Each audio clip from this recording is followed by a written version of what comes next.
What's up? What's up? It's the Arthur Moats Experience with Deke. I'm Arthur Moats, and that's my main man, Deke. What's good, bro? Man, I'm just vibing out, Can never complain. Beautiful day in the neighborhood, man. Just been in my zone today, man. It's been one of them days. It's been a good day, though. Good day, to say the least, man. What about you, man? How you living on your end? Pretty good. Not too much to complain about either. Madden. Weird. They're kind of kicking things up as the year's winding down here. In a good way. Yeah, they're dropping some content. We got a new LeGarrette Blunt today, so that's kind of what I was on today. Shout out to the homie LeGarrette. Let's go. Yeah, that card's unreal. So he was probably... Now, see, LeGarrette running back or is like LeGarrette safety, LeGarrette inside linebacker? You got them weird cards, man. Just running back. Just running back. Yeah, unfortunately, I don't think he would make a good out-of-position player because of his height. It's usually, if you're just tall...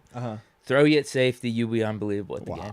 That's nuts. It's cheap as hell. Like, I would love a Plexico Burress safety card. Okay. I would love a Zach Gentry safety card. A Big Ben safety card would be amazing. A Big Ben cornerback card. Yeah, that type of stuff. Okay. But we didn't really get any of that this year. Just that TJ running back. Yeah.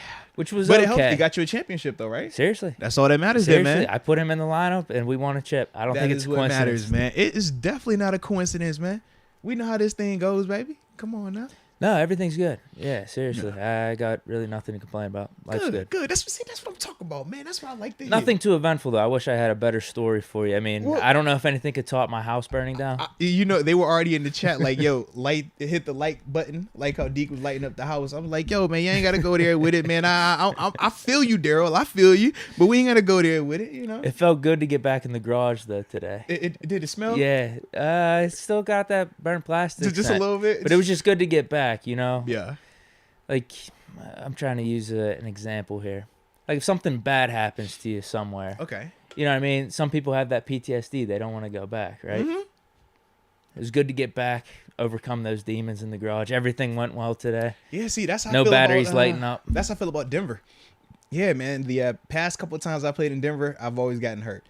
Tore my LCL, tore my pec. Yeah, man. And what else did I do out there? Was it 2 times I was out in Denver? Might have been and the third one was Peasy getting shot. That's what it was. I was like, no, it was a third thing in here, and somehow, yeah. But the reason I said that one was because when I tore my pec, Peasy was my coach, and we were literally talking about that the whole ride to the stadium. Like, yo, P, man, when you got shot, like, what was that like again, bro? Because we like to hear his story. You know how Peasy get when he's telling his story. And yeah, man, I sure enough did go out there and tear that pec. I was like, I'm going to just lump this in there with those two. I don't like Denver like that. So, yeah, I need to go back, and hopefully one day it'll be a lot better. But my previous experiences in Denver have not been good at all. Yeah. Well, I guess I can't say this is the first time in the garage since then because actually I recorded Big Deke News that same day in the garage a couple hours later. Yeah. Savage. Yeah. I faced it on. And I think I recorded Big Deke News a couple days ago as well. But this is the first time actually doing the same thing I was doing in the garage when it happened. That was playing video games. But did you ever hear about that soundbite with Porter? No, I didn't. Being shot in Denver? Mm-hmm. Oh, my goodness. Okay. So I'll have to show you that because there's a hilarious soundbite. I think it was after the Colts game. Okay. Everyone's huddled up in the locker room. Oh, no. Did you hear about this? Yeah, they shot me in the who right here. All that. Yeah. I thought you were talking about something different, man. I was like, you talking about the regular one? Yeah, absolutely. That's been a big soundbite with them. That was P for you, though, man. Yeah, so I'm glad neither one of us had to experience anything like that today. I like chill days. In fact, man, I was enjoying nature. I was sitting on the back porch, man, just relaxed out, bro. It was a vibe. It was a good day today, man. Yeah, good weather. And now here we are, rocking the mics, doing what we do. So, with that being said, man, let's start the show how we always do, baby. Let us know where you are tuning in from, and we will give you those big boy shout-outs, baby. Yes, indeed. Okay. I got nothing so far. We're waiting for people to... Here they go. Give them a little time. Yo, there they go. Give them a little time, though. It's your super chats. It's just super chats and people talking right now. Nah, man. Here we go. You gotta remember, bro, it's a delay. We're good. Yeah, ready? I like how you chilling, except when it's time to be chill. This is the perfect time to just chill. You know why? Because people got to hear it. Then they got to process it. Then they got to type it in. And then it hits, baby. So we got time. We got plenty of time. All right, ready? There they go. Zeke Shazier. What's good? Tuning in from the 818, Thousand Oaks, California. Back home, seeing the fam. There it is. Good stuff. Yes, indeed, man. Dark Donnie, tuning in from the HU3 in England. It's either England or United Kingdom. I was thinking the same thing. Yeah. All right. Either way across the pond. All right, there we go. Shout out to Dark Donnie. Gillum, 301, baby. Kevin Siegel, Panhandle, Florida. All right, question. Where is Panhandle, Florida? Is it like a city, or are we talking just like a Panhandle trail? Yeah, it's got to be something like that. Because I'm not 100% sure, and it made me think about that. I don't know why, man. Shout out.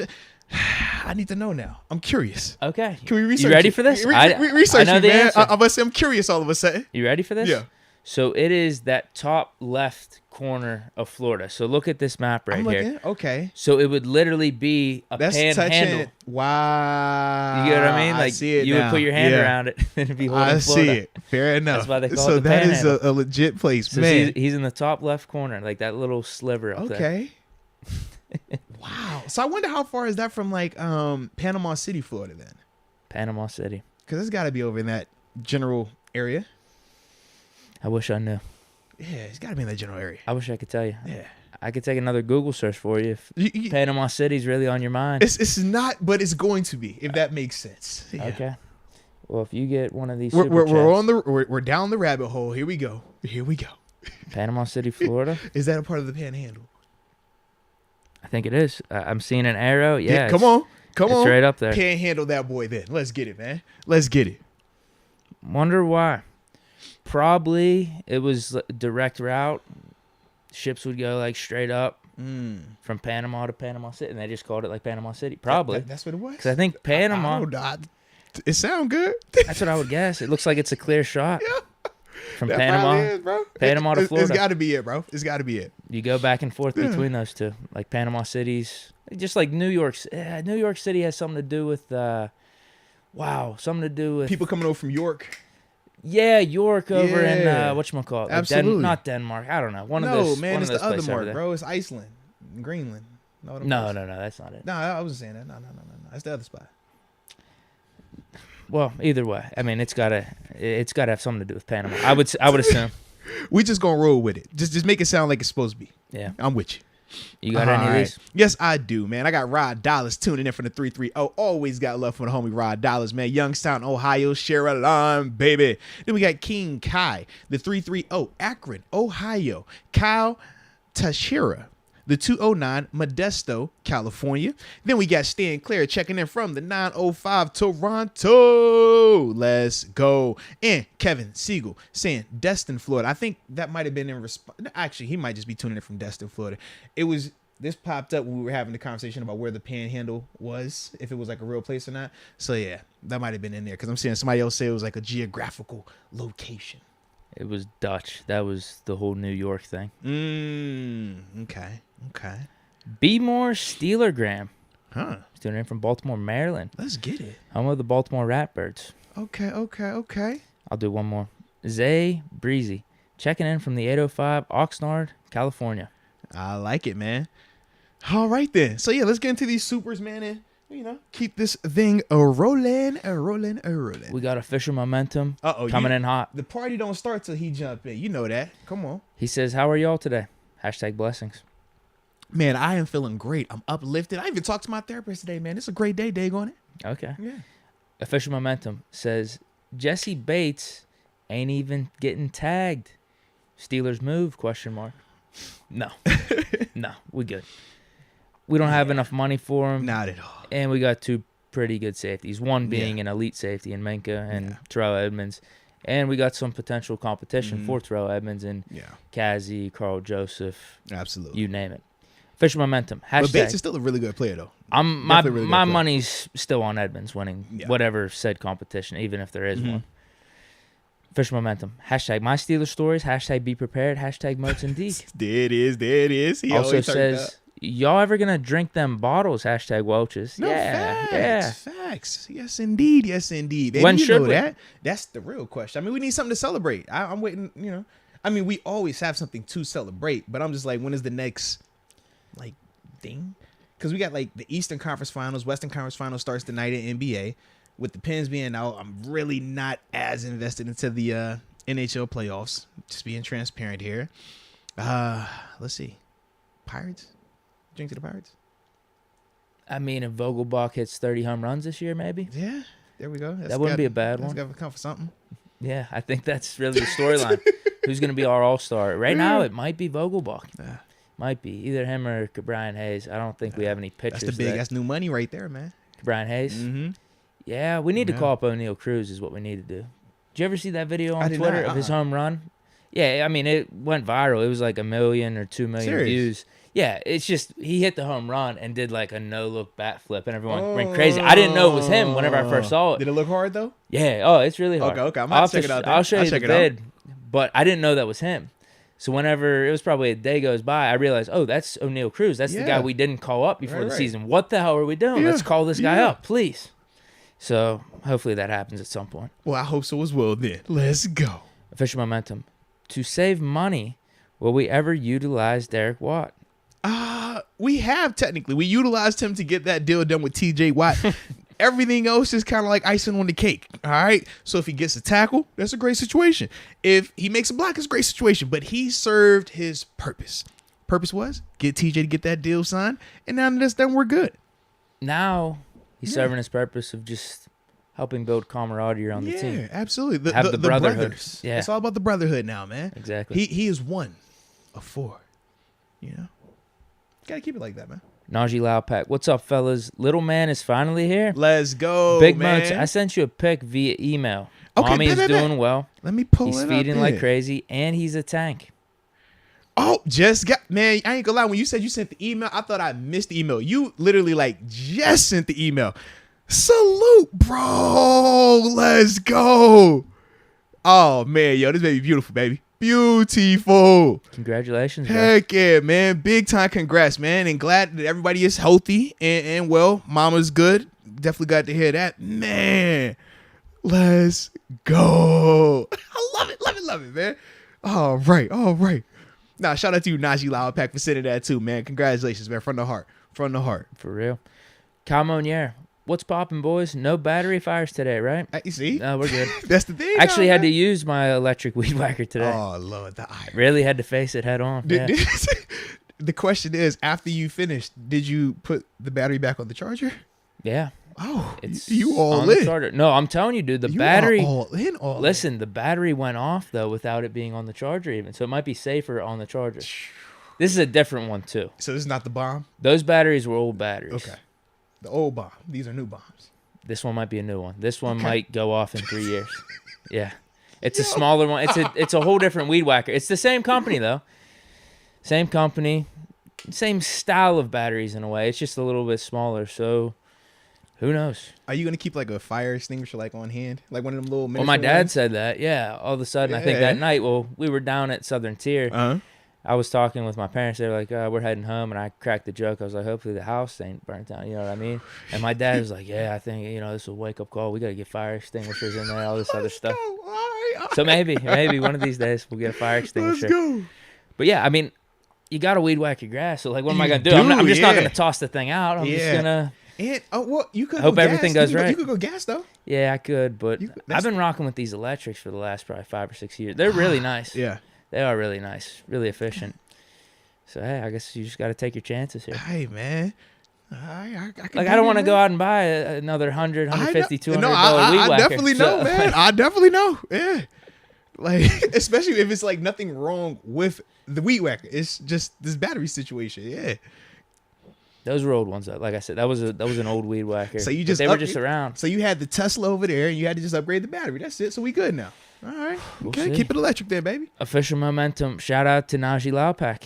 No, absolutely, man. Also in on the positive vibes for the I ain't gonna lie, man. newborn. I love that about this like community that we got built up right here, man.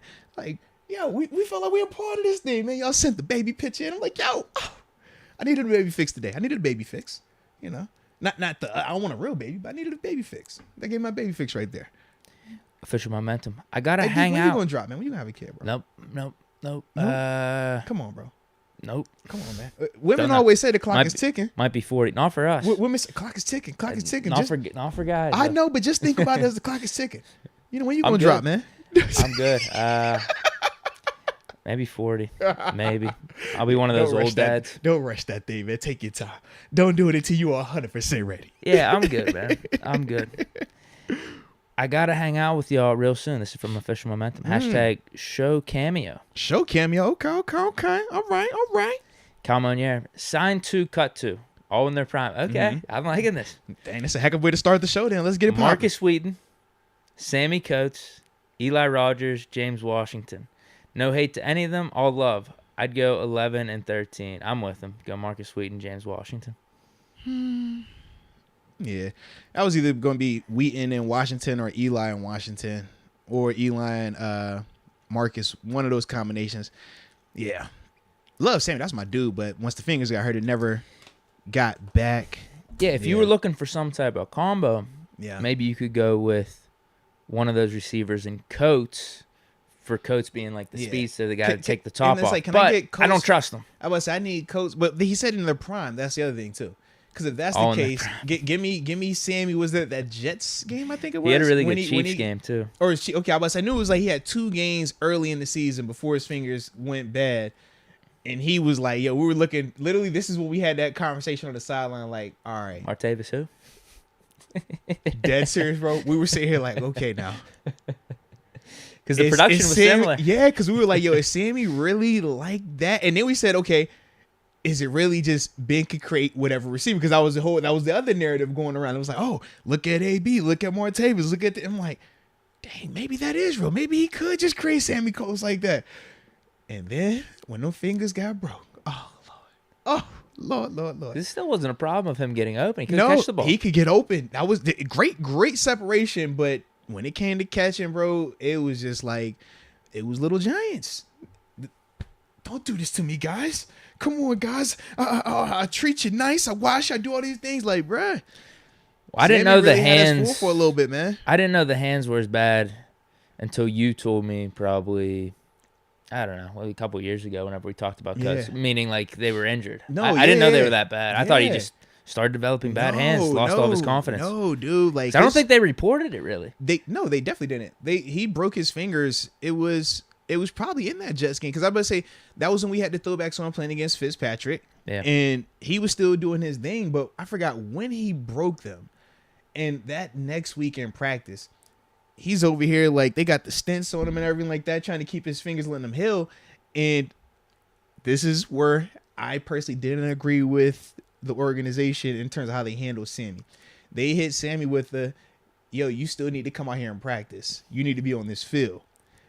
How is he going to be on the field and practicing as a receiver if he has broken fingers? They're never going to heal. So they're like, oh yeah, ring her out. We'll throw it to you in certain cases, or we'll do this and things like that. And we're just watching him like, bro, this is stupid. Because he's never going to get a chance to heal him. And then you're going to put him back out there on Sunday. And literally we'll see throughout the week in practice. Fingers get worse, drops, worse. Then he started trying to like body catch because he can't use his fingers. And we're like, bro, what are we doing here? But they kept putting him out there. And then they were like, well, because of your speed, you could be the decoy. Oh, you can give us some help on special teams as well. So you don't need to sit out for your fingers. Just keep playing. And we're just like, bro, what are we doing here? That's a shame. It is, man. But that's not just a Pittsburgh thing. Don't think of it as like a negative just here. Like, it happens everywhere. But that's part of the reasons why this is like older guys would always tell younger players, like, you got to be smart. Like, I understand it's an opportunity. I understand they're going to try to get you back out there and tell you whatever you need to hear. But, bro, like, if you would have just sat for like 2 to 3 weeks, just imagine how different that is for him versus him trying to play through those finger injuries and what it started to look like towards the end in contrast to what it was at the beginning of it. Yeah. Fish Momentum says, Deke, I'll cut your grass. Used to landscape. Ooh. You provide the Welches, he provides the grass cutting? I'm not even going to front. Yeah, I mean, that's not a bad offer. I can't stand cutting grass. But what's his price, though? Sometimes you got to ask what's the cost, man. It's landscapers out here, bro. That's the thing. I mean, I'm still cutting grass for my parents. So it's like, it's part of the dues of staying at the crib.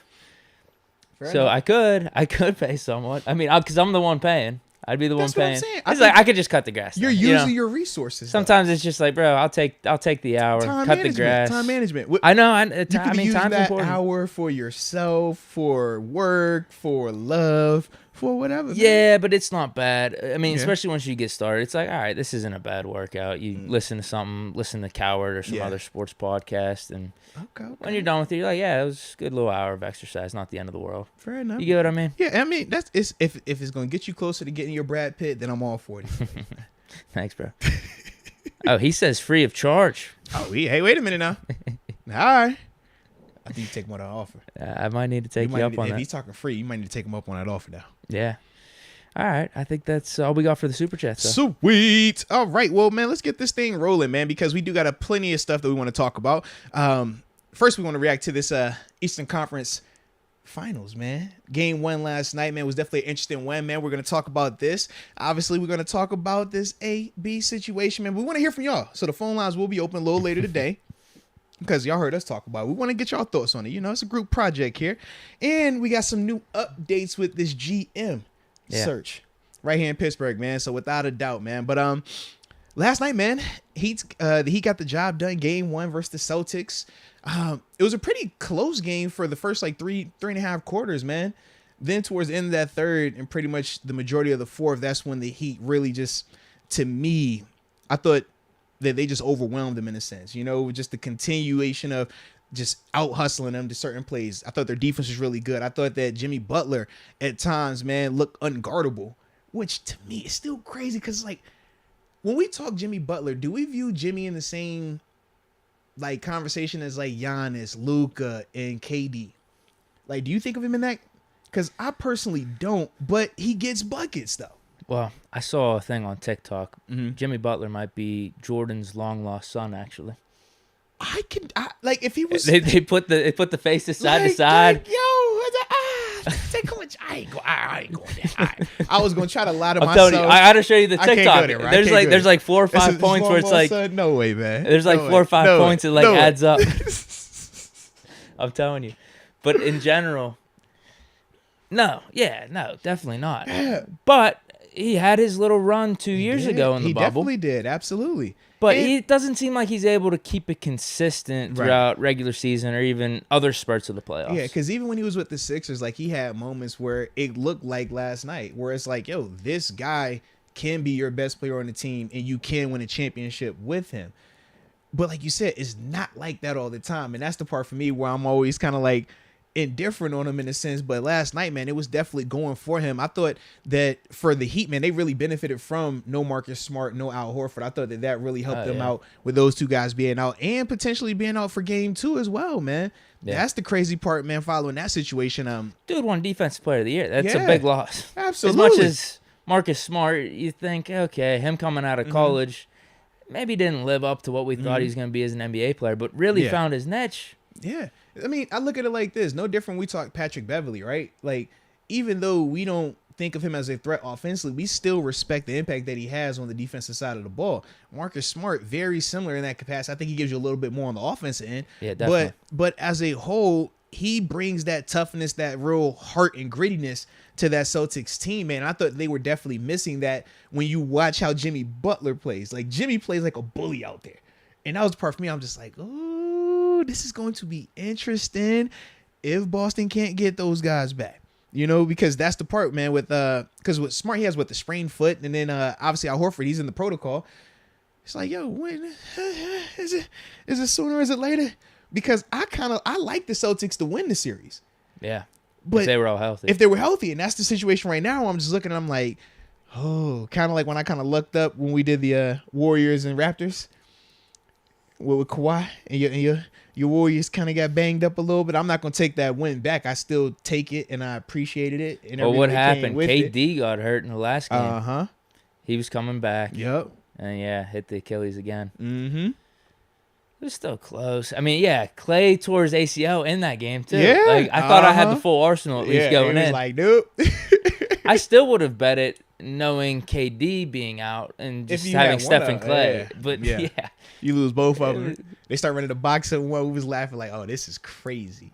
Yeah, I couldn't do anything at that point. But they still actually kept it close. I think Kawhi had to hit some big shots down the stretch. But that was the difference. The Kawhi was able to be that superstar that could create his own shot, whereas we saw the difference with Steph when he was having to create it off the dribble and pull up. It was just too much for him in that moment. So, yeah. I think two things. I'm just going to simplify it. Jimmy Butler, the best players on each team, Jimmy Butler outplayed Jason Tatum. He did. Jason Tatum had a really nice first half, though. I thought he got tired, though, bro. Yeah, that's probably what it was because he was the only guy on the Celtics, and that's what I was going to bring up for my second point. Best players, Heat had the advantage. Depth, role players, Heat also had the advantage. That's how you got the result you had. Because you had, who the hell? I mean, the guy filling in for Kyle Lowry, Vincent, right? Oh, yeah. He's draining threes. Yeah, Hero actually had a pretty good game. Bam didn't do bad in spurts either. Bam was hitting some good shots, though, man. I thought he had some good pull-ups in the mid-range stuff like that, man. Yeah, and you really didn't get much help on the Celtics outside of Tatum. Pritchard had some threes, but some of those were. But the problem with Pritchard is he gonna give up buckets too. That's the other issue with him, man. Well, that's the thing. Some of his threes, and actually Jaylen Brown's stat line is gonna look better than what he actually played throughout the whole game because they were hitting a lot of like garbage time threes. I thought. Well, he hit the one with like 2 minutes left when they were about to like pull everybody anyway. So I'm like, yeah, I definitely know what you're saying. It made the score look a little bit better, but I thought it was from that third quarter on. It was Miami the whole time. They got those steals, had those defensive stops. They went cold. They could not buy a bucket the last like 2 to 3 minutes of that third quarter, man. Yeah. So what do you make of this game for the whole series? I mean, to me, it really hinges on when Marcus Smart and Al Horford are back. If they're back in game 3, does it make it more of a daunting task? Sure, but can they come back from down 2-0? 100% they can. Yeah. I just think that's what it really boils down to. When are they getting those guys back? If it's by game 3, I think that it's still a legitimate shot. Because part of me says game 1, the reason why the first half looked the way that it did and the second half looked the way that it did, I do think that Boston got tired. Part of that was because they just played a game 7 2 nights ago against Milwaukee. And we know what that game was going to be like. Watching it, I mean, it was a lot of emotion. You know, Giannis being out there, it took a lot up out of him. So I did feel like part of it was that. So to me, I'm saying to myself, man, they get another day to just kind of get their legs back under them. I expect it to be a little bit different, probably a lot more closer. But I wouldn't be surprised if Miami still got it done because we know it's tough to play in Miami. And they got home court. Absolutely. But as long as Marcus Smart and Al Horford are back by game 3, I think that Boston still gets it done. Okay. So even if Heat go up 2-0. Yeah. Whew. Yeah, we didn't really make picks or anything for these. I know, man. That's why I was like, man, we got to get back in the game, baby. I got a feeling Butler's on one, though. I hope so. Like, I love Butler's game. Like, because he's like that gritty, like I said, not a mega, like, superstar, but the dude can ball. And I just love how tough he is, too. Like, I mean, he was hitting some Jordan, Kobe-esque type of shots yesterday. But then it turned around and get it in on defense, too. Like, that was the Victor Oladipo. He was the other one. He's the other one. Every time I watch, I'm just like, bro, that's a lot to be coming off the bench, baby. Yeah. Yeah. You know how he is with defense and everything. Yep. So, oh, man. I mean, right now, I feel like I would have the advantage if I said Heat. But you said you're even taking Heat, Boston, even if the Heat go up 2-0 anyway, as long as they got those guys back. Yeah, I think them dudes back, man. If they come back, I like them a lot. Because I think defensively they match up well with them. I think that when they do have their full gamut, Al Horford can still give you extra points. We talk about the defensiveness and just the overall toughness that Marcus Smart brings to the table. I think that was really what they were missing, especially when things started going bad for them. And they couldn't score. It's like you can't score and you can't get a stop. Now it's going to be that snowball effect. And I think that when you have your Marcus Smarts, when you have your Al Horfords out there, a veteran player like him on top of that, it just helps you through those moments, you know? Yeah. Who do you think's got more pressure on them? Ooh, I think Boston personally. I think Boston too. Yeah. Because how many times are they going to do the whole Jaylen Brown, Tatum, Marcus Smart experience with this team? Absolutely. Well, and they keep saying that Tatum is supposed to be like, taking over the league. He's supposed to be the next face. Whereas Butler's just been forgotten about. Yeah. Who cares? Who cares about him? Now he's playing good and just like, all right, you guys forgot about me? I'm just going to come out here and prove you guys all wrong. Whereas, with the Celtics, they're supposed to be next up. They've been supposed to be the next team. For the past couple of years, back when Kyrie first went there. Then when was it? Gordon Hayward, remember when he went there as well. Yeah, they kind of got screwed on some of those moves. True, but every year they've had these expectations in a sense. Yeah. And they faced off against Miami, 2 years ago in the bubble. Yeah. I'll go Heat just from that perspective. I do think their team their team is better than what it was in the bubble as well. Both teams are better. Yeah. But something about Jimmy Butler with this series. I don't know hope if we'll be able to carry it over Jimmy to to the keep going, championship if they do make it. But I think he's on one right now. Yeah, because I was thinking to myself, I was like, Jimmy Butler versus either of them teams coming out the West. Oh, it's going to be interesting, man. Yeah. Oh, it's going to be interesting. This is a really good chance for Butler. Any of these guys to, like, legit. I don't want to say steal a championship, but to win one without having to go through Murderer's Row, yeah. Yeah, these teams aren't. I was listening to a Coward segment. I thought he made a good point. These teams aren't anything amazing. These aren't great teams. They're really good teams with one great player on each of them. Like, we don't feel like how it's been in the past when we're looking at some of these teams and we're like, that team is stacked. That team, we're talking, can they beat this all-time great team? Can they beat that all-time great team? You're right. None of these teams, whoever wins, I don't think we're going to talk about them in that vein. Even similar to how Milwaukee was talked about last year. It was like, you still respect Giannis' championship and you respect the heck out of how he did it. But when people talk about like all-time championship teams, they're not bringing up that Milwaukee team in the same breath as when you talk about the Golden State teams that won, when you talk about the Bulls teams that won, you talk about LeBron and that Miami team that was getting it done. Like, it's different levels to it, man. Yeah, for sure. So I'll go Heat in this series. I like it. Now, does that change if I get, my dudes back? No. Okay, all right. No, that doesn't change. Okay. Why are we putting some on it? Not yet. Okay. You got to wait. We'll see. Because if they never come back, then it's kind of like, what was the point of us betting on it? Sure. Yeah. Okay. Yeah, we'll wait to maybe game 3 or 4. Right, but it's like once see where we stand. Once we see, yeah, absolutely. Maybe you'll want to flip. Maybe I want to flip. I mean, like I said, I still like Jimmy Butler in the Heat. Like PJ Tucker, man, I like what they got going on down there, baby. I'm with it. Maybe game 3 or 4. I'll go with the season and you'll go. Yeah, it'd be funny if it did. Yo, man, you know what? Now that I see this dude, I think I'm going Boston, man. Actually, man, I'm riding the Jimmy Butler train. I think he's going to get it back. Jeez. But anywho. We got some comments here. Oh, we do? Okay, let's see what they're talking about then, and man. Actually, it's in related to NBA as well. Okay. Najee Laupak, Al Horford, Al Bundy, Albert Einstein. Oh, Lord. He says Heat in 5. Put some respect on my team. That 305? Wow. Okay. Dude. Oh, Heat in 5. It'll be Heat in 5 if they don't get Marcus Smart and Al Horford back, without a doubt. I can see that. I think it's leaning that Smart will be back next game. Yes. Horford is the one. I'm wondering how he's going to be, though, because if you're missing game 1, there's probably a decent chance that's going to be lingering in the game 2. That's what I'm thinking. That's what I was saying to myself game 3, because they said with Horford, it could easily be, game 3 or maybe later, just depending on how he's going to recover from that, since he's in the protocol and everything. So that's the part for me. I'm just like, dicey. Okay, Kyle Monier, he's with you. Celtics in 6. Don't sleep on him. Boston. Miami was just lights out in the second half. Jimmy had 18 free throw attempts. Mm-hmm. Boston lost game 1 to versus the Bucks. Yeah. Mm-hmm. They're tired right now, but once they get Smart and Al back, watch out. It's over. Yeah. That's my thought process, bro. Because, you see them when they're at full strength, the way they could guard, the way that they can shoot, when Tatum is on, when Brown is on, bro, they're their complete team. They look the part. They play very hard, too.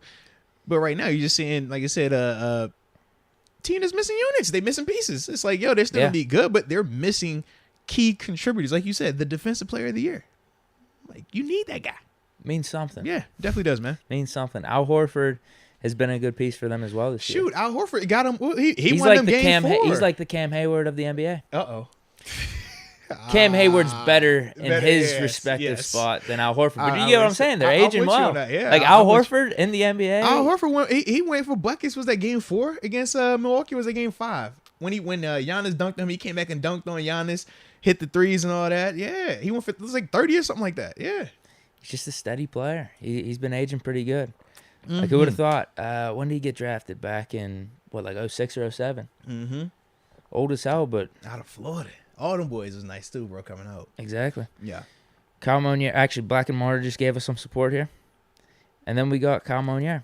It's the Celtics Revenge Tour. Taking out all the teams that have eliminated them in the past. Uh-oh. Nets, Bucks, now the Heat. Tatum going to do something crazy. Okay. He looked really good in the first half. I like Tatum's game too, bro. He's definitely playing with a lot more confidence now, man. Oh, and I yeah. I was saying, I see in the chat y'all saying that, Moats, what happened to the Lakers? Listen, man, I like the Lakers. I love LeBron.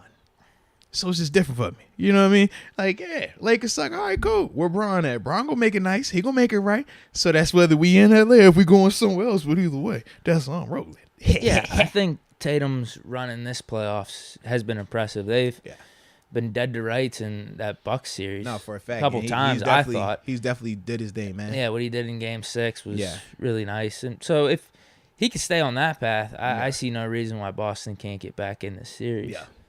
No doubt. But who knows? Who knows, man? I do think this one's more probably of a coin flip than the other one. You don't think the other one's a coin flip too? I mean, I feel like both it'd be of nice these... to see Luka do it. I just don't think their team's there, though. But we say this about Luka's team every year in every series, and here he is, Western Conference Finals. Like, bro, if you have me pick, I'll take Luka. Nice. But... See, I and this is why I'm stuck too. It's the way I feel the same in all four of these games, bro. I mean, with all four of these teams. I can talk myself into either side for like concrete reasons. But then at the same time, I could talk myself out of it for concrete reasons. And that's why I'm just kind of like down the middle with this. Like, I believe that Jimmy Butler, he can get it done. I believe that Tatum can get it done. I think that Golden State, Steph, Clay, Jordan Poole, I think they can get it done. The way Luka's playing, I think he can get it done. And he got the crib on his team. Shout out to my man Dorian Finney-Smith. So, yeah, I can see all these dudes finding a way to get it done, man. It's just, it's going to be a good time. I do like this change up in comparison to how it's been in the past. Yeah. Camonier says Rob Williams was eaten on Bam, too. Yeah, he did have a good game. Yeah. Time Lord. Yeah. I think that's all we got, though. I like it, baby. I like it. Huh. All righty then, man. Shout out to the hoops, though. So, as it stands today, you got the Heat in 5, 6, 7? You go Heat in 4? Heat in 4. That might be a bad omen, man. Ever since then, they've been looking like. Ooh, man. 6 would mean they'd have to win up in Boston. Maybe Heat in 7. So it's got to come back down. Home court, Okay. I feel like at that point, though, Boston would have to have some type of momentum. I'll go Heat in 6. Take them out in Boston. I'm going Boston in 7. Just because I'm accounting in my head that it's going to take to game 3 for them dudes to get back. But you got to win game 3. You can't go down 3-0. I feel like you go down 2-1, you're good. That's what they say. Go down series 3-0. Don't start. Yeah. Till, what is it? You lose at home? You lose on the road. Yeah, lose at home. Yeah, excuse me. Lose at home or win on the road. Win on the road. Yep, exactly. Yeah. All right, well, what's the next topic? All right, baby. Next up on today's docket, we got to talk about the second round of GM interviews, baby, because we have new information. So, when we talked about this last week, I believe it was, at that point, the two in-house candidates that we have in terms of Brandon Hunt and Omar Khan had not been interviewed by the Pittsburgh Steelers that second go around. And when we talked about it, I know I had made the comment that, hey, maybe this is kind of like the Kenny Pickett approach. When they were going all the dinners and pro days for Malik Willis, Desmond Ridder, Sam Howell, we're hearing about all this other chatter, and it was almost in a sense that we forgot, Kenny, because it was like, well, man, they're not even talking about, they're not even checking them out. But then when they drafted them, the thing they said was we didn't need to do all this because we were already very familiar with them, with him, and we already knew a lot about him, coaching staff, everything like that. And they didn't think he was going to be available. Oh, yeah, that too. Yeah. So it was like you hear all of that. That's right, because they're talking about even trading up to get him. But more importantly, that was why they weren't doing a ton of visits and talking and meeting with him.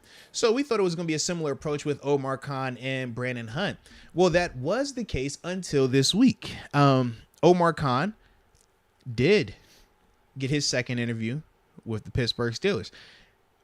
To me, I was excited about it, but at the same time, I started to overthink it a little bit as well. I was excited in the sense that it's good to know that the in-house candidates are being viewed seriously. They are being viewed as a final candidate, so to speak, as we're getting to the second wave of in-person interviews. I think that when you talk about Omar, he's been a part of this organization since 2001. So the longevity is there. The consistency is there. We know that he's extremely good at his job, but we also know that he is a numbers guy, a finance guy. That's been, his role with the Steelers. He's been on the money side, not necessarily the personnel or, what we like to call the football side of things. So we understand that that's a little bit of a knock on him, but all of these guys that we've talked about, whether they've had multiple interviews or a singular interview with the team, we all kind of felt like they had some good about him and some not so good. But as a whole, I did like the fact that he got this second interview. What was your thoughts on it? Yeah, I think just par for the course if we're seriously considering him. Give him the second interview, and seems him and Brandon Hunt definitely very qualified to take that next step to be general managers. So, I don't really think too much of it because we also brought in, as we talked about in the past, Andy Weidel, Ryan Cowden, Spytek from the Bucks. Yeah. And then we also talked about Doug Whaley.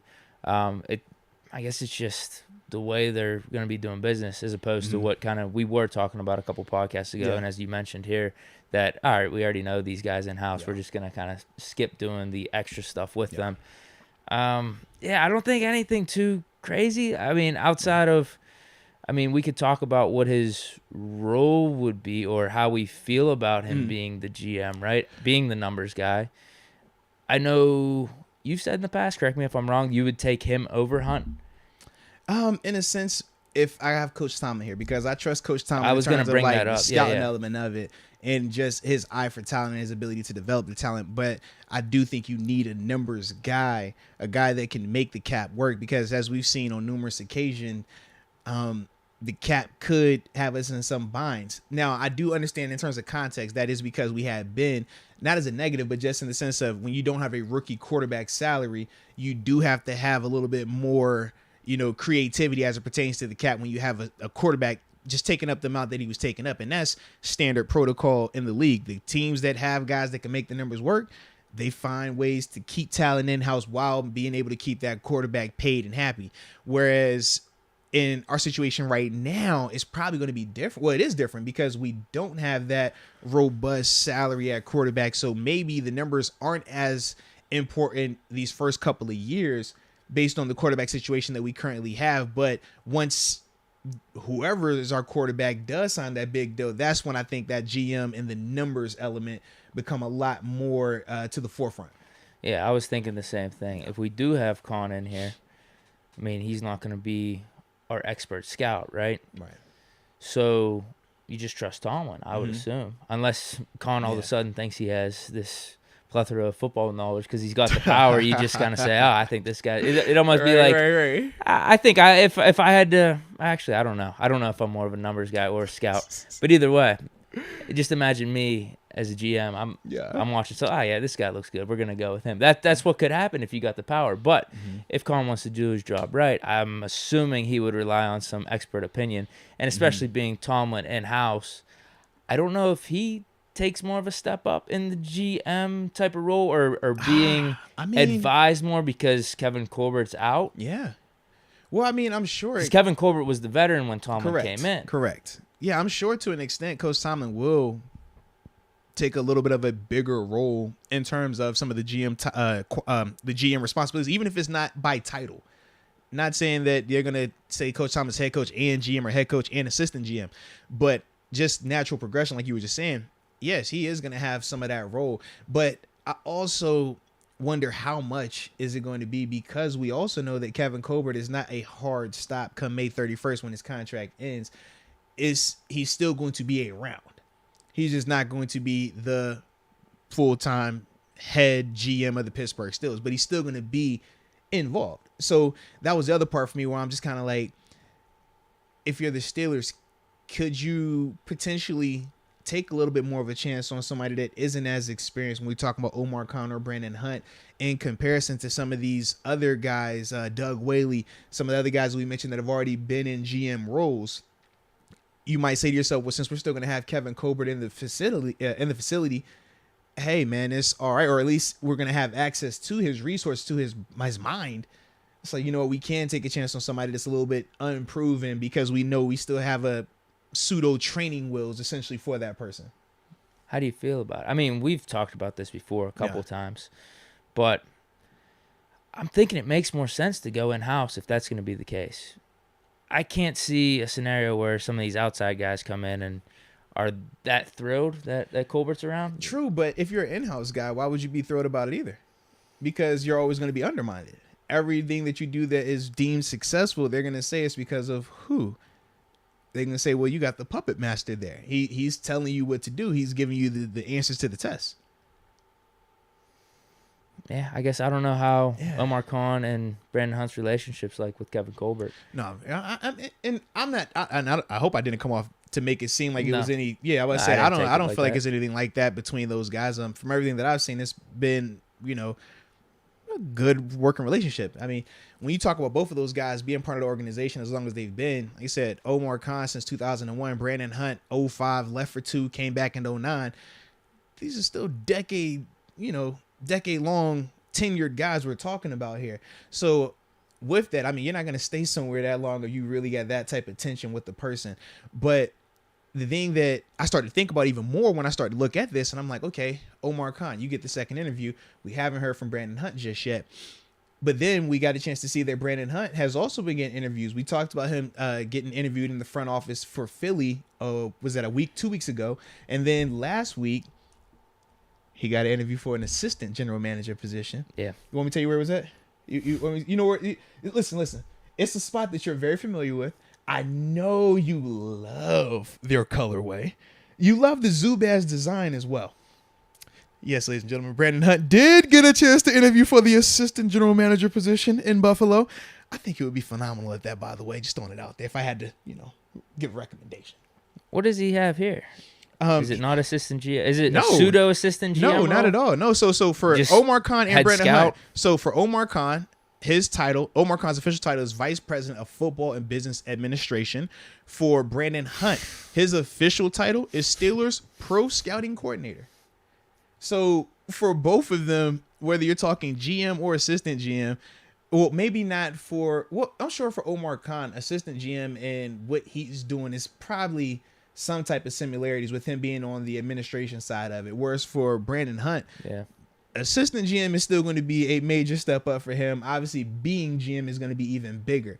But as I was reading about Brandon Hunt taking the interview for the assistant GM spot in Buffalo this week, it had me wondering. I was thinking to myself, even though there isn't really a timetable on when the Steelers need to replace their GM, because it's not like head coach, it's not like quarterback, it's not like a position where on a day-to-day you're going to fill it. We know the GM is important in the sense of free agent moves in terms of negotiating contracts. We know Deontay has a contract extension coming up. We know we might want to sign a different veteran player that we've been talking about as we've been going through these shows, whether it's running back, linebacker, corner, whatever. So the GM, you need him for that element of it, but there really isn't a sense of urgency that the Steelers have to operate with. But what I thought of when I'm, going through this mindset, I said, well, maybe this is Brandon Hunt's way of kind of getting that ball rolling a little bit more. If he feels that, he wants to be the guy here, but they're taking their time with the interviews. I know for me, when I went through my contract negotiations with the Steelers, it really heated up when I showed them I had another dance partner. When it was somebody else that showed interest, that's what got their attention even more. And it really expedited the deal getting done. I wondered to myself with Brandon Hunt and even Omar Khan to an extent, it's like, you guys have been here for as long as we've talked about, and you're waiting for this opportunity. But obviously for the Steelers, they don't have to rush this thing. It's zero reason why they would need to rush. No. But as I'm looking at Omar and Brandon talk to other teams, I'm like, is this a scenario where we might want to operate a little bit faster to keep them guys, like, especially we feel like they are as talented as they are. And we do think that either one of them is more than qualified for being the GM for the Pittsburgh Steelers. But as this thing is taking its time, my thought process is, do we need to worry about the potential of losing out on one of those guys? And now we're forced to settle on candidate 3, candidate number 4, etc. Because while we were waiting, doing our interview process, taking our time, they was like, you know what? I'm just go ahead and get this job right here. This is better for me. I know I can get this. I don't have to wait. It's had me thinking about that, man. What's your thought process, though, man? I think that would only be for Brandon Hunt as of right now, because from everything I'm reading, the Omar Khan interest has kind of died down. I think that was the Bears earlier on, but he didn't get that job. Maybe there was another team, but that didn't happen either. So I haven't seen anything like this for Omar Khan, at least what Brandon Hunt's getting. Yeah, and the thing for Omar that's different than Brandon is this. Remember, Omar has already been on the GM interview circuit for the past 3 years. I think it was Texans. They interviewed him first a couple of years ago.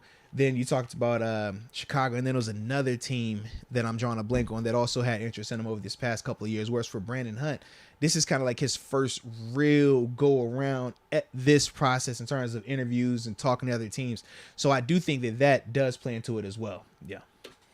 And like you said, I guess Omar Khan trying to take anything less than a GM role would be basically a lateral move. Yeah. So why would he do it? Whereas if you think, I trust you on this, Brandon Hunt going over to be assistant GM with Buffalo would be at least a step up. It is. It then that makes sense for him. Yeah. That's one probably why he took the interview. But also, you're right. I mean, you got to do what's best for you. Now with the Steelers, I think you're right. Their timeline, they could take as ever long as they want. Yeah. Colbert will still be around. And also, I think they're going at it from the mindset of, we want this GM to be around for, the next 10, 15 years, because that's just how we operate. Think of how we've done with Tomlin, Cowher, just all the coaches we've had. We've had Kevin Colbert as the GM over the past 20 years. Yeah. So I think they're like, who is going to fit into this Steelers organization, this Steeler family? So they're taking their time, and rightfully so. But for Brandon Hunt, he's trying to get in the best position he can for his career, and rightfully so. So right now, I think between the two, it would just be Brandon Hunt we would potentially miss out on. Does that make you concerned, though? No, I think we've brought in so many dudes. Yeah. You know what I mean? We have, 14, 15, 16 guys that we've brought in. I don't know what portion have all been second interviews, probably half of them, based off that article I was just reading. There's probably about 6 or 7 we've done for second interviews. But we haven't done a second interview with Hunt just we yet. haven't, no? and that's what made it interesting when I saw Omar Khan get the second interview. There's this headline right here, as you can see. They're set to get second interviews. Omar Khan's was completed. I don't know when Brandon Hunt's will be, because I guess Steelers will post that on Twitter when it happens. But I guess he's still set to get one with us. So I don't know. I mean, I would feel like if the Steelers have their guy in Brandon Hunt, like, they're gonna make sure he doesn't go up to Buffalo for the assistant GM, even though he is looking around. They would tell him, hey man, it would be like the Ben call to Juju last year. Hey, before you make a move or anything, give me a call. If Brandon Hunt is their guy and he's looking to be assistant GM up in Buffalo, I'm sure they'll make sure that doesn't happen. I mean, I hope so. That's my guess. I hope so. Because my other thing is just kind of I could see them also taking the stance of, well, we're working on our schedule. We're still evaluating these candidates. You might want to sign right now. You might want to get this done next week. We don't. And just the difference of timelines could create a potential issue. But I don't think the Steelers are wrong for that. No, I agree. I don't think either side is wrong. I don't think Brandon Hunt is wrong for taking the interview. I think that it's legitimate that he took the interview. I think that's the part, to me, that was so intriguing. I'm like, it's one thing for it to be mutual interest. It's one thing for them to say that they're interested in you, but you actually going to take that interview, that is an eye-opener. That is that interest is real. He could potentially leave us. They could offer him that job right there on the spot, in a sense. So I do think that would be a good job for him. Oh, it'd be a great job for him. Come on, man. I don't know about great. Come on, it'd be man. Good. Chill out. It'd be a great job for him, man. It's step in the right direction. What you mean, man? He trying to win him another ring, baby. Come on, baby. Chill out. Come on, man. How about Louis Riddick, though? Did you see that news today? I did not. The extension, right? Signed a long-term deal with ESPN, so I guess he's out of the running for the Steelers. Yeah, how long was the deal? Did they give the specifics of the details? Was it a 10 for $375? I didn't see all that. But I thought we gave him a second interview. We did. Yeah, we talked to him. So, depending on how that interview went, or I don't know how that contract is, because I think of all those guys that signed TV deals. Some of them still have the flexibility that if they really want to come out the booth Jason Witten, prime example. He was in the booth, and then a year later, he was on the field. Yeah, maybe there's a contract clause. So maybe he's getting the best of both worlds. Right. He's getting a long-term extension with ESPN, but maybe there's something in there. Yeah, if I get offered a GM job, I can get out of this contract. Yeah. So that might even happen in a couple weeks. Because that's my thing. I was like, I don't know the full details of it, but we're not going to act like we don't see guys that are in the booth that we know got deals leave out the booth and come right back to where there's coaching or playing in certain extents, man. So, yeah. I don't know when we're going to see our next GM. Yeah, because, like I said, Kevin Colbert's contract ends May 31st. So that's essentially 2 weeks from now. I still think I would be surprised if they named a GM in those 2 weeks. Really? I would. I don't think they have the urgency. I don't think they need to. I mean, if they do, great. I'm not tripping on it, but I just don't think that they feel like it has to happen right then, because it's not like he's getting fired. When you talk about a guy getting fired, it's a hard stop. This is really not a hard stop. It's like a soft stop in a sense. Like, he's still going to. How about Colbert just comes back? How about that? Well, he don't want to invest that time. Yeah. Understood. This is difference, man. Understood. If that's the case, you can't really do anything about that. Absolutely. Because that's why he's still going to stay around. But it's a difference between that full-time commitment versus what he's talking about. Yeah. Yeah, I get it. But no, he's done a really good job this offseason, I thought. For a fact he has, man. He brought in your boy. The only reason I think you would have the urgency, or from a fan's perspective, I guess, is just to make signings. Yeah. I don't think we need any huge signings right now. Bradbury just signed with the Eagles. One for, was it 7.5 or something like that? Is that what it was? Yeah, it's like one for 7.5. Uh-huh. No. I was going to text you when I saw it. I was like, oh, that was it? Yeah. I think it could get up to 10. It can get up to like 10 or something like that, but it was like one for 7.5. That's tough. Uh-huh. Yes, bro. That's tough. Yes. Akello's our guy, though. So, hey, whatever you need, whatever we need to say to get us through that. Whatever we need to say to get us through it, bro. Not rock the boat, right? Whatever we need to say to get us through it, but yeah, bro. I was not too fond. Because what else are we really missing, or who else is out there? I mean, we could talk about some depth guys, and we have been doing that. And I guess we're going to talk about it a little bit today with the position group. Yeah. So it is one for 7.5 up to 10, guaranteed. It can get up to 10. There's nothing out there that's super glaring, though, that we're missing out on. Well, yeah, and then what you got, Tariq Cohen just blew his Achilles out. Yeah. Yeah. That's sad. Felt bad for him. I mean, even videoed the thing, too. That's what they said. He was on live when it happened. That's sad. My boys hit me up like, really bro, sad. It really, like, we could tell. I'm like, nah, it ain't look like that. They're like, nah, bro, it looked bad. I'm like, oh, that sucks, man. Yeah, really bad luck for him. Yeah, but he'll probably be like the next, like, bigger name. I'm trying to think, because receivers is big names of receivers, but we don't necessarily have that same energy, maybe. Well, I mean, we'll discuss it in a second, but, you know, that's... The only thing would be if Tuitt's not coming back. But we just drafted Leal. Yeah. Is Leal ready to replace Tuitt day one, though? That's the question. No, probably not. So then we could just look at some guys that are on the defensive line. But from what I remember, I don't think we've checked that recently. I don't think the market's that robust for those dudes. We haven't got there yet. That might be Friday. You know, we're picking a different position each day. Chill out. We ain't gonna rush it. Come on, man. We operating like the Steelers. We got time. Yeah, but that's my point. Like, it's not like we have these crazy moves we still got to make. Yeah. So whenever it happens, then I guess. Like, we're not missing out on people. James Bradbury is probably the only guy. Yeah. Yeah. 1 for 7.5 up to 10 guaranteed. Oh. Fair enough. Like, could Colbert make these signings after May 31st for us?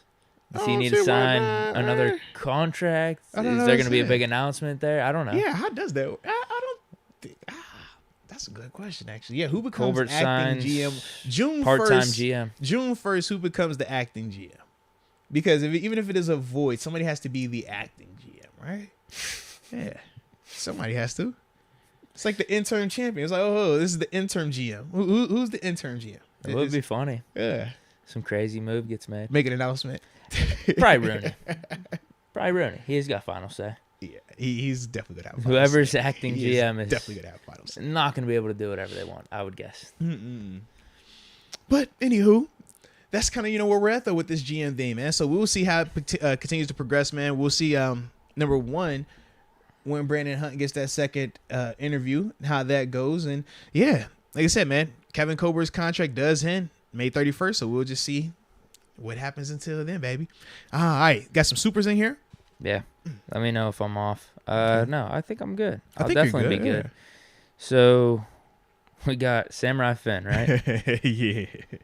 He says, only thing Smart is good at is flopping like a fish out of water. You talk about Marcus Smart too. Marcus Smart for the Boston Celtics. All right. Heat and 6, even with healthy Celtics, and Heat without Lowry. Coming from a Spurs fan. Okay.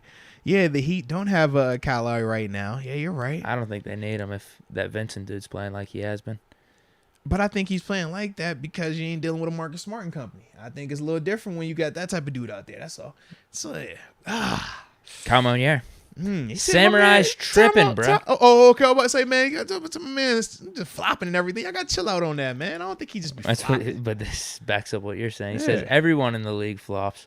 Marcus has mastered the art of selling / taking a charge. Thank you. There He's the depoy for a reason. Celtics insist. Trust. Let's go. I'm wearing my Boston hat. I'm telling you, man. I'm pulling up my Boston hat. When we're going there Friday? Friday showing him my Boston hat on, man. In the AM, huh? Straight like that, man. I'm sending a message early. Come on, yeah. Y'all see the Steelers are interested in Fisher. Eric Fisher. Yeah. Is that true, or is that someone like me just making it up? Maybe they were researching. Maybe they took a nap, and when they woke up, they was like, you know what? You know what it is. Fisher, bro. I saw this before. What happened? I know where it's coming from. It's legitimate then. Not really. It is someone like me. It's just that they have a brand behind them. It is someone like me. ESPN. It says Steelers good fit for free agent tackle Eric Fisher from ESPN. Let me read this article. I don't. All right. I guess they don't believe in Dan Moore, which I get, but Fisher's been. That's what I'm saying. Kind of washed these last couple years now. Yeah, Villanueva style. I ain't want to do all that slander, and I don't want to go there. So here's this one. This is from Barnwell. It's Bill Barnwell, ESPN. Yeah. He says Moore ranked last. I thought he was gonna say Fisher. He's talking about Dan Moore. Dan Moore ranked last in the NFL. Might as well read it now. We here. So I thought he was talking about Fisher. Dang. Ranked last in the NFL among tackles in pass block win rate, and was about league average against the run. Thanks a lot for reading that, man. Steelers shouldn't have. I'll finish this out. Steelers shouldn't immediately abandon their hopes of developing Moore into a valuable tackle, but adding Fisher would give them a reliable left tackle to protect first-round pick Kenny Pickett. That's the question. How reliable do you think Fisher is at this stage in his career? Can make a case he's more reliable than Dan Moore right now. At least you're bringing in a name, a guy. I'd rather have a name than not name. Is he good with taking a Melvin Ingram role if we give it to Dan Moore? If they give it to Dan Moore, I think this would really make Dan Moore have to beat him out. Remember, Dan Moore didn't have to beat out anybody last year. The injury set it up perfectly. That's why Chooks moved back to right tackle, and it worked out great for Chooks as well. Chooks got paid from it. Yeah, I guess it wouldn't be the worst thing in the world.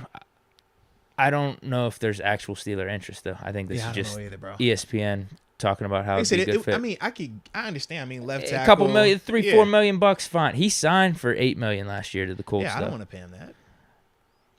Left tackle, we talked about that. I mean, you got to pay him certain. I mean, we talked about what Chooks got. Well, Al Villanueva last year got what, 7.5, and we were shocked at that. So if he got 8 last year, could he get 7 this year? And is that something we want to pay? For him? With our cap space. But depending on how confident we feel about our quarterbacks, do you want your quarterback to have to overcome their own strengths and weaknesses and shoddy play from the left tackle? Or would you rather spend a little bit more and have the peace of mind, and then the quarterback only has to worry about themselves, in a sense? Because that's kind of how I look at it. Is Fisher just the guaranteed fix, though? I think he is think of him kind of like a Trey Turner. Like, Trey wasn't a world beater, but Trey answered a question for us. He filled a hole for us. It was a short-term fix, but it still fixed it until we were able to do what we did this offseason. I would kind of look at Fisher in that same capacity. You think this is something we could wait on, though? See how Moore looks in training camp and whatnot? Like, if Fisher signs before then, like, I'm not losing sleep on it. So, yeah, it's not somebody that I'm over the top, we gotta sign him. But at the same time, it's like, if there was legitimate interest, I could very well understand it because of those facts when we're talking about Dan Moore. It's like, yes, Dan Moore played well, but we graded him on a curve at times. Remember, it was like, hell, we played with great effort. He made it tough for Myles Garrett to kick his butt. It's like, I don't want to grade you like that. Ben was getting the ball. You know what I mean? Like, I want to just be like, you played well. Not, hey, you gave him enough time, he didn't get killed. Great job. Like, that's how we talked about Dan Moore at times, man. So just because it's a couple months later, to me, I don't just turn that off. Like, I remember that, and I think to myself, like, yes, Fisher still has his issues as well as flaws as well. He's not a surefire, just end-all, be-all left tackle, but I do feel a lot more confident in him in contrast to Dan Moore, just because you look at the amount of experience he's had at this level and starting at this level as well, and not just on bum teams. Like, he was in Kansas City when they was doing their thing. We talked about the impact of him going out, Mitchell Schwartz going out, and what that O-line looked like in the Super Bowl.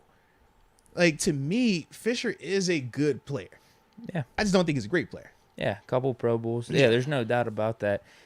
I think, like, it wouldn't hurt to bring him in. It definitely would not hurt. Yeah. I would not be opposed to that at all because, you make it maybe a competition at left tackle. If Dan Moore wins, you maybe feel a little bit better about Dan Moore then. Because if not, now you have Eric Fisher. What did Dan Moore do last year to win the job? In all seriousness. It was really Chooks getting hurt, I guess. No, it was Banner. Excuse me. Banner not being back. That's true, too. Yeah. We had to move Chooks to right. Yeah, that was the whole reason. Was Chooks hurt for a little bit? Am I wrong on that? I don't think he missed regular season. Yeah, he didn't miss any regular time. I thought he missed some preseason He missed stuff. some time in the preseason because that's when we put oh my goodness. Because then we start Dan Moore at left, and we were like, we like him here. And then Chooks came definitely back. What we said. Yeah. And then Chooks was looking bad at left. And we were like, we need to put him at left, put him at right. Absolutely. That's what it was. Yeah. Do we value the cap flexibility versus signing Eric Fisher right now? Right. I think I value the cap flexibility right now because we got it's like $9 million in effective cap space, so this deal could potentially be $6 or $7 million. Yeah. I'd rather have some flexibility, seeing what happens in training camp, potential injuries, what positions we need to fill, roles, that type of stuff. For sure. I wouldn't be against it. If it was $3 or $4 million, fine. Yeah. But seven sounds kind of tough to me. You right never now. know the way these dudes are signing deals. We ain't think Bradbury would go for 7.5 with the potential to be 10. So maybe Fisher's deal is something like that as well. Yeah, as time goes on. And that's what happened with Steven Nelson last year and some of the other corners on the market. Absolutely. Yeah. Owls was weird, though, man. I guess the Ravens really wanted him, though, because he signed early in free agency, right? It was in March. But as time goes on, just the natural market drops for everyone, I think. So you might be onto something there. Maybe it's $3 or $4 million instead of 7. That's what I'm saying, man. And that wouldn't be terrible. That wouldn't be. But say I like him a lot more for 3. Yeah. When you start talking 7 and 8, I'm just like, but I understand that's the market for that position. But yeah, I'm cool on that, baby. Okay, so that was interesting, Fisher, and my man that just dropped a comment has joined the upper room. Cal Monnier, he joining the family. Cal Monnier, welcome to the upper room. Yes, indeed, baby. Definitely appreciate you joining the family. Yes. Cal Monnier, it says Spoon is going to be a lockdown. Trust in Akella. All right. Yeah, I feel good about him this season. Is Spoon the nickname? It's naturally one. Okay. A-Dub's not bad. Okay. Yeah. Spoon, A-Dub. Those are good. Spoon Island. Spoon Island. We just got Makes to me cut feel, that. It seems so romantic on Spoon Island. Nah, we're done with that. I want to call my wife. Hey, babe, you trying to go to Spoon Island with me? We're done with the island stuff. Okay. Official momentum. Heard Ingram signed with the Dolphins now. Yeah. Yeah, it was Michelle. That was the other guy they just signed. I was gonna say the Dolphins. They say they're picking up some pieces, man. Did you see his numbers? Ooh, Ingram's contract numbers? Yeah. No, I did not. I didn't see it either, so I kind of want to check it out. Oh. 1 year, $5 million. That's more than what he signed for last year. That is. Yes. But he did heat up down the stretch for Kansas City last year as well. He had some moments.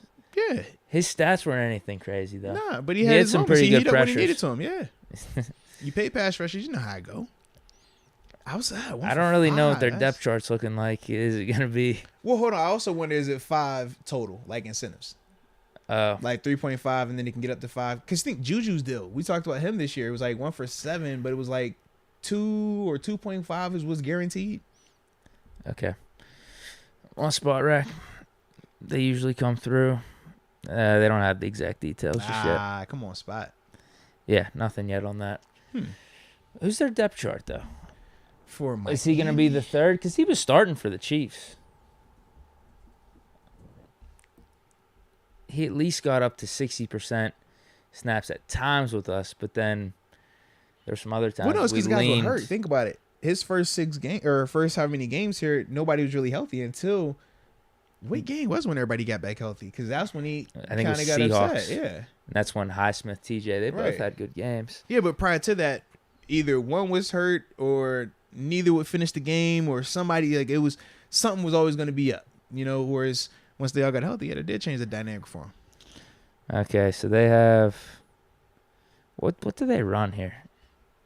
Yes, they got Jalen Phillips. Okay. And Andrew Van Ginkel. Okay. So Ingram has a chance. Just based on the names. Well, Phillips is good. Phillips was their first round pick last year. How you looked at Van Ginkel, he was like, so he has a chance to start. Yeah, okay. 5th round pick. Never heard of him before. That was funny. That might be legit competition for Ingram. Whereas with us, $5 million, if that $5 million is guaranteed, yes, sir. That might be legit competition where he could actually be the starter. Whereas with us, it was always probably going to be where we were leaning more Highsmith no matter what. Absolutely. If it was close, which upset Ingram and why he wanted to leave. Hey, fair enough, man. All parties it worked out well for. I don't think we lost any sleep. I don't think he lost any sleep. I think everybody was good. I think you're right. Like it's some trades where it's not really a loser. I don't feel like Ingram lost out going to Kansas City. I thought that he got the role that he wanted. He got to play more. He got to be on a contender. I thought here in Pittsburgh, we didn't miss out. Alex Highsmith continued to play at a higher level. That consistency really showed up for him. It just sucked not having the depth. Correct. That part hurt. But I don't think that I'm not losing sleep over that part. If that meant we got a free 6th round pick. He wanted to leave anyway. Well, but not just the draft pick. I'm thinking to the extent of would keeping him for the depth part have been worth what it could have meant to Highsmith's development. Fair. Because to me right now, I feel really good about Alex because of what we were able to see, especially once Melvin was gone, how he had to really be that guy and really keep it going week in and week out. And I thought he did to a good level for him in that capacity. But that's the part where I'm just like, man, I wouldn't have wanted to have substituted that for the peace of mind of just having him here for depth. Yeah. I get what you're saying. Now that's it for the Super Chats. All right. Let's go then. Man, next up on the docket. Where are we going? Oh, yeah. Speaking of, let's talk a little wide receiver action, man. Like I said, man, we are going to continue to talk various we're going to go through every position eventually before the season starts, where we're just looking at the position group and asking ourselves, how confident are we with that group? Do we think they need to add somebody, veteran free agent, whether that be high end or low end? So obviously today we're talking about the wide receiver group, and the wide receiver group for the Pittsburgh Steelers is very talented, but young. You could feel very confident. I can understand why people might feel a little bit nervous just with the greenness of the room in a sense, man.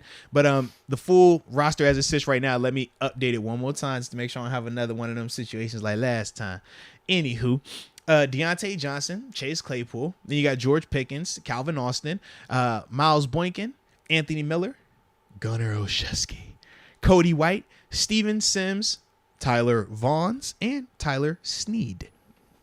My initial thoughts, man, when I'm looking at the group, definitely like it a lot. My confidence level, probably right around 7. I think I'm more than the midway point because I do feel very confident in Deontay and Chase. I think they're going to continue to grow and continue to develop. My biggest hangup is just waiting to see what Pickens and Calvin Austin look like because they're rookies, and that's the big thing. And just a sense of how long does it take them to get developed? How long does it take them to find their role?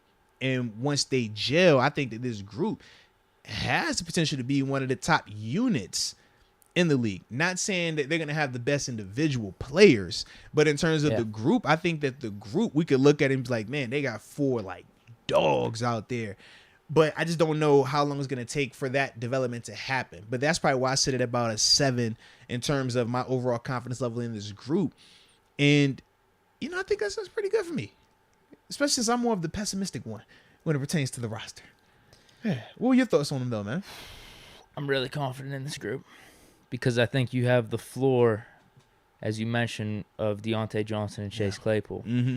As much as we lament some of their shortcomings, they're still pretty damn good receivers. Yeah, Deontay Johnson made a Pro Bowl. Yeah, and Chase, I mean, if he could just stay focused the whole time, I don't see why he can't make a Pro Bowl. Yeah, exactly. I mean, I was expecting a big jump from him from his rookie year to his sophomore season. But still, I mean, I think by all accounts we can consider last year for him a disappointment. Still had like 800-something yards. Yeah. Mm-hmm. I mean, his rookie year was something special, though, with those touchdowns. Yeah.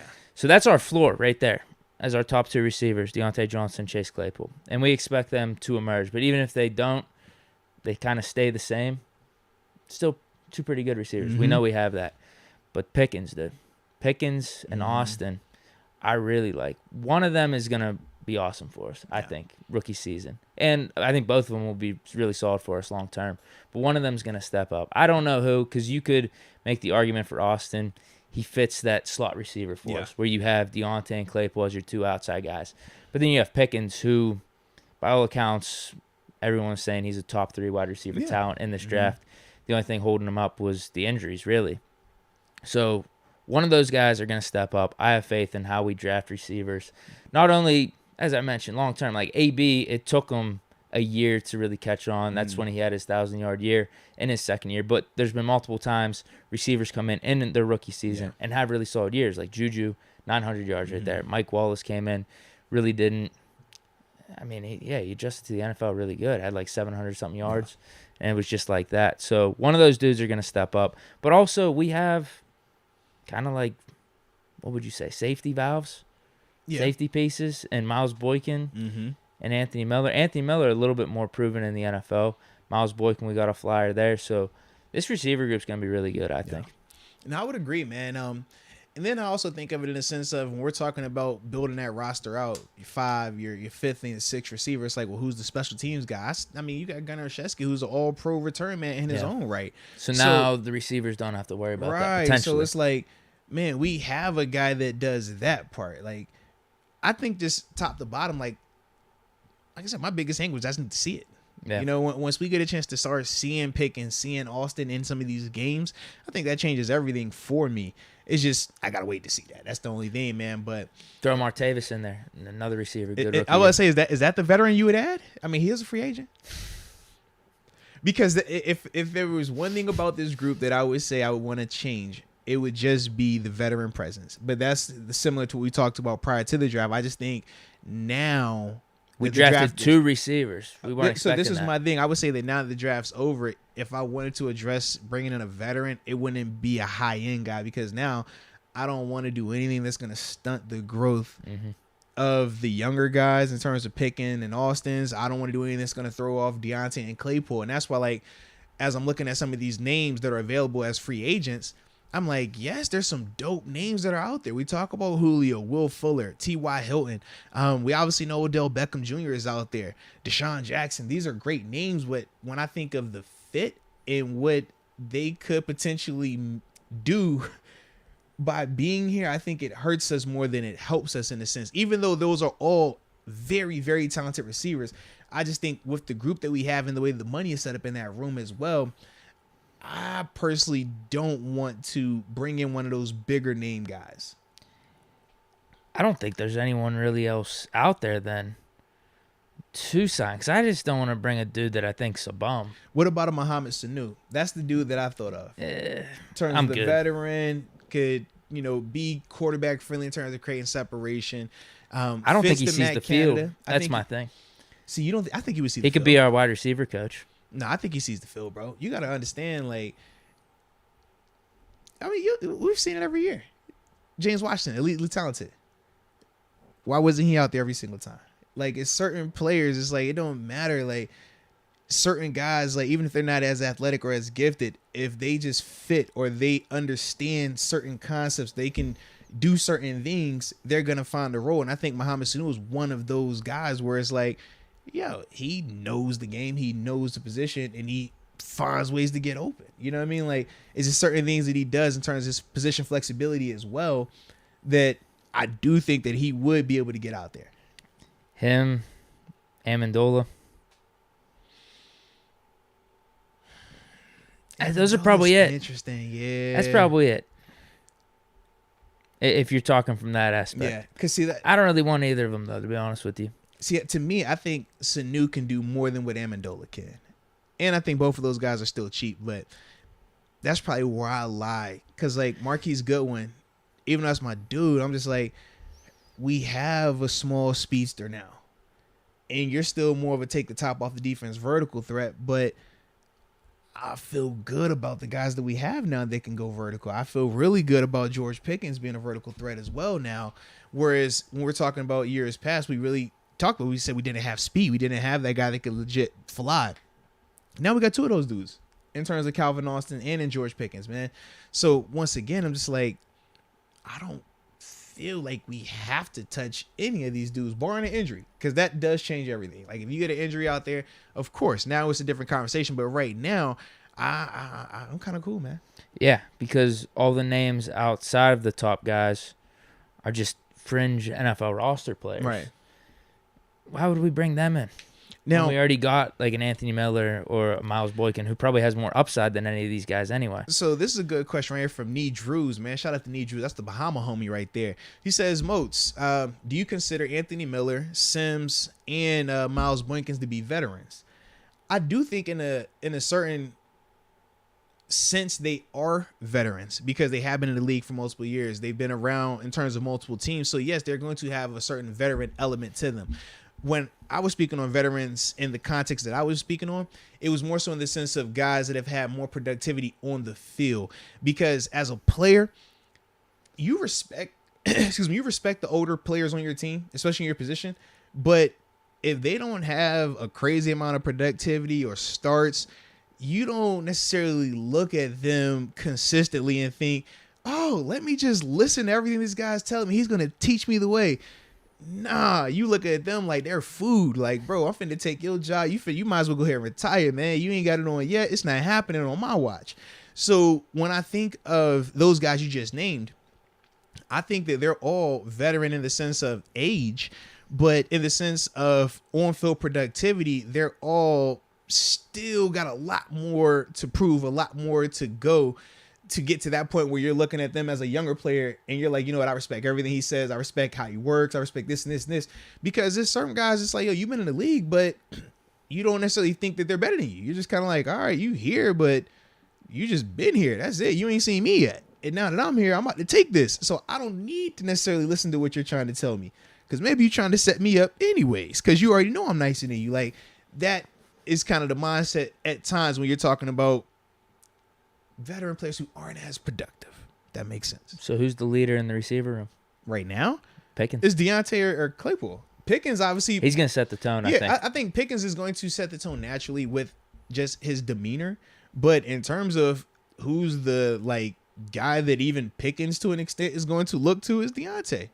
Just because he has the Pro Bowl. He is technically the oldest tenure guy in terms of him being here the longest. I think that'd be the guy that everybody turns to initially. But as soon as Pickens gets comfortable, it's going to be Pickens' room without a doubt.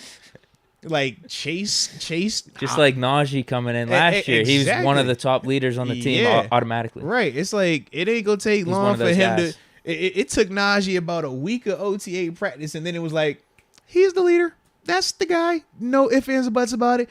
I think for Pickens is going to be similar. I just think the only difference is for Najee, when he came in, he didn't have a Pro Bowler at that position. We have Deontay, who was not just a Pro Bowler, but he's also in line to get a new deal. Whether that happens here or elsewhere, you still feel that energy. And that's kind of like how it was when I came over and we looked at Jason Worlds like that. It was like, yo, Worlds got the transition tag. Worlds about to break the bank. So whatever Worlds is saying, whatever he's doing, we probably need to, emulate that or look into that. He did something right. Right. Now, Worlds was a gamer. He was a gamer. It worked out well for him. But in certain instances, it's like, when you have a guy in that, in that standing, you're like, yo, I want to follow, I want to listen, I want to practice how he practices, stuff like that. So, cool. But yeah, it's definitely gonna be Pickens, man. Pickens gonna be that guy. As soon as he gets comfy, it's gonna be him. But I think to start out is Deontay. I'm liking our future, man. Pickett, Najee, Pickens, one of the two, whether it's Claypool, Deontay sticking around, Freiermuth. Mm-hmm. I'm liking that, bro. Yeah, man. I'm liking it. We set up nice, bro. Yeah. All right, so we know your boy AB said he wanted to retire. He said he didn't want to play for the Steelers. Yeah. Would you still be interested in him? Would you offer him though? No, I told you. I'm done. Okay. I'm all right. done. Just wanted to double triple check before we transition to the last part. You had to give you that. You sure? You sure? 100%. Like sure? You sure? 100%. All right. This season, hell no. Okay. For this season, as I mentioned. Okay. Could the door slightly open next year? Slightly. AB comes back and plays. There has to be a lot of things that align up. AB comes back and plays. He's fine. You don't hear a peep out of him. Plays good. Pickett establishes himself. He's good. We lose either Claypool or Deontay. Whether we trade Claypool or we lose Deontay, someone else signs him, or we trade him. I don't know. I don't know what scenario would play out, but we lose either one of those two. Then maybe the door opens for AB. Okay. That would be it. Okay. Cheap deal. Nothing crazy. Okay. 1 year. Run it back. Let's get AB in the house. I'm gonna keep asking until he signs. So I feel like every week that's gonna be what's your thoughts on AB? No, I'm telling you, we're out. You never the know. only other way it would make sense this year if we experience injuries though, midway through the season. So you're telling me there's a chance? I told you that's it though. Right now, let's go. Yeah, if you want to do a monthly update on signing AB, because you never know, he might one day tweet out like, "Yo, I messed up, guys. Forgive me for all, everything I did on the way out of this day, man. I love y'all." That could change everything. What if he said if Mason starts, I'm back? What? Well, does that change anyone's opinion on Mason? You sick? No, I'd still say no. No thanks. Oh man. I'd say I appreciate the offer. No thanks. Okay. Just checking. All right, so let's see. We got a couple more supers that came in, and then after that, man, we will transition to this last topic, baby. Sure. Yes, indeed. But I think I had to ask. Yeah. That's fair. Jay Will says, could he be the wide receivers coach? Develop the young talent. Show them the way. Q. He says, I feel bad for Tariq Cohen. He tore his Achilles yesterday. So it was Achilles, not ACL? Yeah, I saw his Achilles, yeah. Okay. That's probably worse. Yeah, definitely worse. And, he was a free agent. So, that was one of the dudes we brought up. Yeah, he was and he's a running back. Workout. Yeah. This just isn't a good combo for him. It is going downhill fast. Come on, yeah. Big question is this Deontay's last year? Dun, dun, dun. I'd say that's 50-50. Nah, don't sit on the fence. I feel that way, though. So if you had to make a decision, though, it's 50-50 right now, but if you had to make a decision, the garage is on fire. Deontay is over here. The Steelers over here. As long as I say something, the garage is put out. The fire's put out. Yeah. The fire's put out. I just need to say something. Is Deontay with the team, or are you leaving Deontay behind? He's going on to greener pastures. The batteries are popping. The dynamite, pop, pop, pop. You smell it. The stream, you're like, bro, what's going on here? Oh, Deontay, save me. Steelers, save me. How's it go? I'm trying to look back on history. You bringing him with you? Or does Deontay got to go bye-bye? Who are the only guys? Wasn't there some stat that have signed for second contracts? That was for DBs. Receivers. No, isn't there something with receivers too? I don't. AB, Hines Ward. Juju. Yeah, Juju, that 1 year deal. Yeah. Outside of them, Mike Wallace, no. Sanders, no. Wheaton, no. Martavis, no. Yeah, because Holmes, I don't think. Like, history's not in. But that's all like favor. Short term too, though, man. When you're talking about the guys we were naming off, because I was saying with the DB conversation, they were like, "Oh, this Cam Sutton getting re-signed and then Akello." But yeah, Akello changed that because at first it was just Cam Sutton. Since I think no, it wasn't Lewis. No, or Allen, right? Yeah. Since Cortez, yeah. Allen and then Ike. I don't know if McFadden got a second deal, but he left too. Yeah.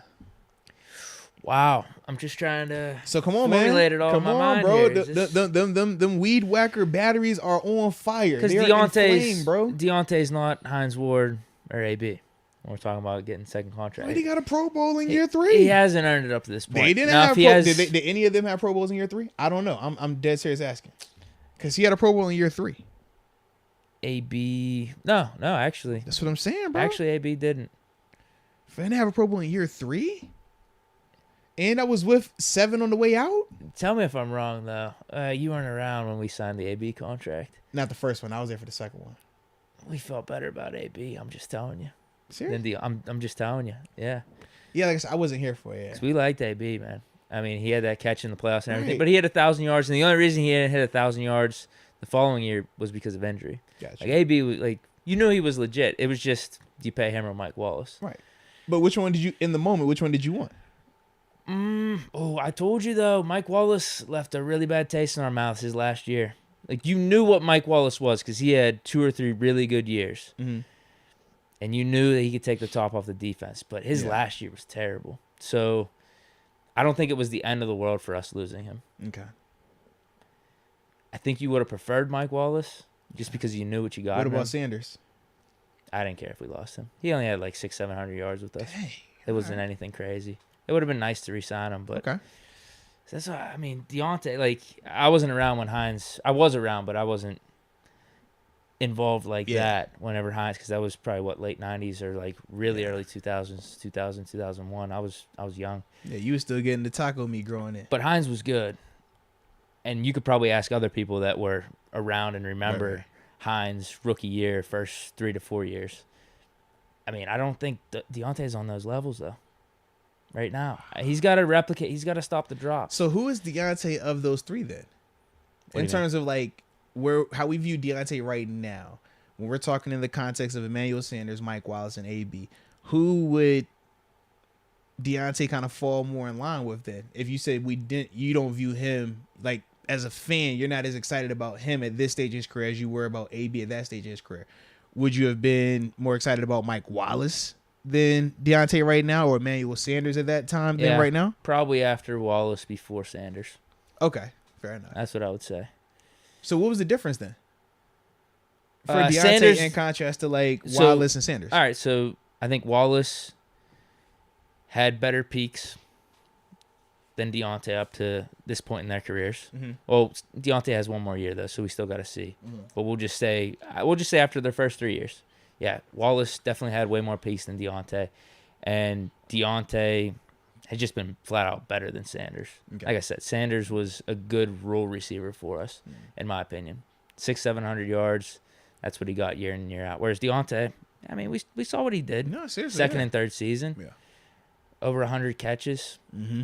Pro Bowl. Yeah. It's just those drops. So, I mean, none of that really matters that much whenever you just say, is this his last year? Yes or no? But I'm you know what I mean? I'm trying to formulate everything. I'm enjoying it because I'm getting a history lesson as well. I think he's back. Might be a franchise tag. We're gonna have a lot of cap space. Yeah, we will. Because right now we have 20-something plus million in dead cap, so that's gonna go off all the books next year. So we're gonna have cap space. I think we're gonna at least franchise tag him. Yeah. So thanks for the answer. Not his last year. That's what Deke said. I don't know if we give him a long term. Yo, I like how in the middle of you like giving us this explanation, you're like, this probably doesn't have anything to do with it, but just thinking through. Just take my process. Just take my time. I was wondering, was like, yo, is he gonna answer this yes or no? But like I said, in all seriousness, I do like the context though, because that's what I'm always trying to figure out. Because I always hear about those 3 receivers, and that was before I came here. But I do feel like all 3 of them, in certain capacities, they did good things. They were viewed positively. It's just kind of like you said, the hierarchy. And when I hear the stories of the deal was for Mike Wallace and Mike didn't want it, so AB took it, I'm just like, well, man, how excited were y'all about AB if the deal was offered to Wallace first? Like, did it feel like you just kind of like settled on AB and then it turned out to be a diamond? Yeah, it's like I said, you could go back and forth with that just because Wallace had some really good seasons. Like the one season, I thought he was actually going to get like 2,000 yards receiving. He fell off in the latter half of that season, but he was going crazy at some points. Whereas AB, you were just kind of unsure. We all liked it. Like no one disliked AB. It was just, is he going to be that guy? That we didn't know that. We thought Wallace at least showed that for a season or two. Okay. Like, he could be our number one. Fair enough. But I'm telling you, his last year, it was god-awful. Gotcha. It was god-awful. Like, 800 yards, wide open drops left and right. So it's just the bro. dropsies? We were like, bro, you want this money? Like, come on, man. No. You don't want this money? You thought you were that good? It's like, no, you had a terrible last year. I did not know that. Oh, yeah, it was bad. It was bad. Wow. Like some wide open drops. Now, when you say, all right, I got to ask you, like, Moncrief's bad or not that bad? He still had like 800 something yards. So not that bad. Okay. Not that bad. Okay. So, like, Sammy? He was better than Samuel. That's the Limas? That's the tough thing. Like, he was just a better player. No. I was just checking. You're talking about the drops in particular? Yeah, the drops. I mean, he had some wide open drops, but like wide open? DK-ish. How about that? All right, fair enough. Because the next one was gonna say was like, but he's just not as good as DK. I was gonna say like Tay then. Tay was more explosive to me though. But no. Some of Martavis's drops I thought were a little contested at times. Fair it was enough. just almost Claypool-esque. You should catch this. Yes. But okay, you didn't. You should catch it, but okay, you died. All right. I know you're gonna have an explosive play here. Yeah, so that's what I would say. It's AB was the next guy to get the contract if Wallace didn't get it. So I think we felt okay. Yeah, this is where the money's got to go. Okay, fair enough. All right. Well, look, we had one super that just came in, so we'll read that, and then after that, man, we'll go ahead and get this last thing. What's your say? Yes or no? No, for me, man, I say it is not his last year. I think that they will tag him if they can't get a long-term deal done. For me, I've been saying it. I don't want to extend him right now. I want to see him do it again in terms of put together another Pro Bowl caliber season. And then from there, we let the chips fall where they may. If we can get a long-term deal done in the offseason, great. If not, I'm tagging him. But that's kind of how I look at it. But I'm not allowing him to just take off. Nah. No, I'm with you. So this one's interesting. In relation to what we were just talking about, Jared Kraft. Emmanuel Sanders watched something the other day where he said he'd come back to Pitt. This was after the Brown news. Mm-hmm. Let's go. Don't know how true it was, though. No, I did see something like that as well. And that's kind of what made me think about it, man. It was saying it's low key. Yeah, but I did see something about that as well. You think he would stunt maybe the young receiver's growth, though?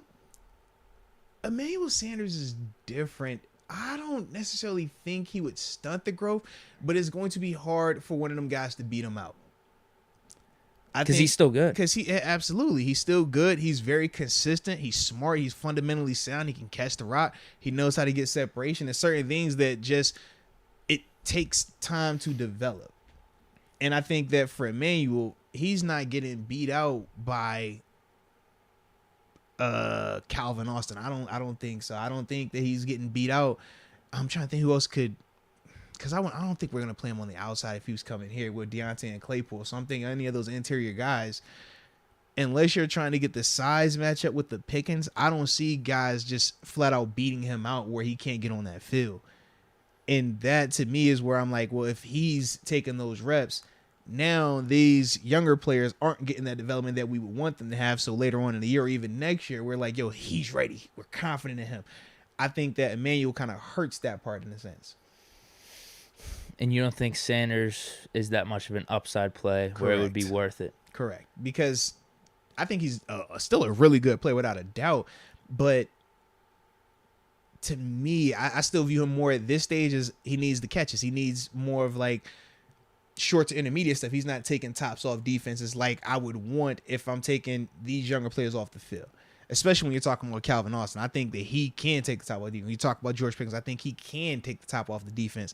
I don't want to stunt those guys in any way, shape, or form. I want them dudes out there as fast as they can, learning on the fly, and let's go, man. Yeah.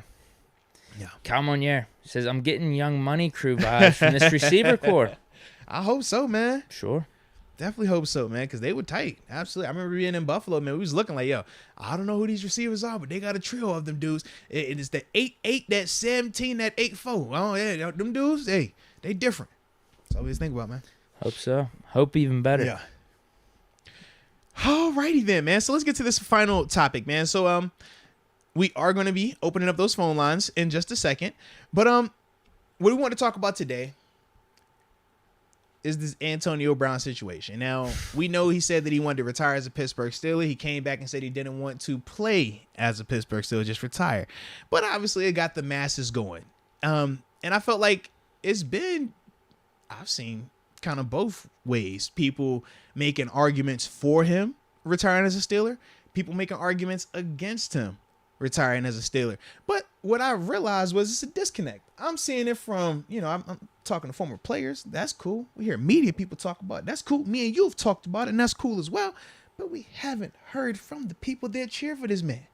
For the people that would be there in jubilation or the PTSD. The heartbreak is going to be, brought back up.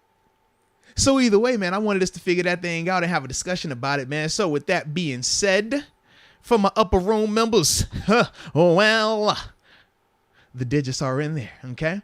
So take your time getting that because we are not even set up yet over here, player. But I want to know, man. And another thing, keep it family friendly, okay? No craziness, no outlandish comments, okay? We ain't got time for that. Ain't trying to get kicked off the show now, baby, all right? Well, while we're waiting. Oh, you trying to say he's waiting on me? That's crazy, No. D. I'll go through some of the crazy. Chat. I'm about to bump this future low key while we wait. I'm waiting for people to call in. Okay. You know they're gonna call as soon as you start talking. That's how it always goes. That might happen. Trina Steel Diva. Let me push this button. I know what I'm doing now, D. Yeah, I'm number 4. You got it? Yeah. I'm a vet now, bro. Come on, man. So Trina Steel Diva. What's she talking about? Stone Mountain, Georgia. To wide receivers. Says, I think Sanders' effect on the wide receivers room would be good. He has the experience. I just wonder, would he be good with taking on a Randall L comeback to the Steelers role? Do you know about that at all? Whenever he came back, I don't know the details of the role, but I'm familiar with he was his just role. a guy that was around. Yeah. Safety net for us. I think he had like 200 yards that year. Gotcha. Is Sanders good taking on that type of role? I mean, he could. He's at that I still stage. feel like he's at that age. That good, though, where he doesn't need to do that. I agree as well. That's why I'm saying, like, I don't think, he's going to be able to keep, or you're going to be able to keep him off the field. I think if he is here, he's going to be stunting somebody's growth. Somebody's not going to be able to get those opportunities. +141. Right. Hello. What is going on, gentlemen? What's up, baby? Talk to me, man. Who we on the hotline with today? The Visual Momentum. What's going on? There it is. Man, talk to us a little bit here, baby. How you feel about AB, man? Should he be allowed to retire as a Pittsburgh Steeler? It's a long timeline of success, downfall.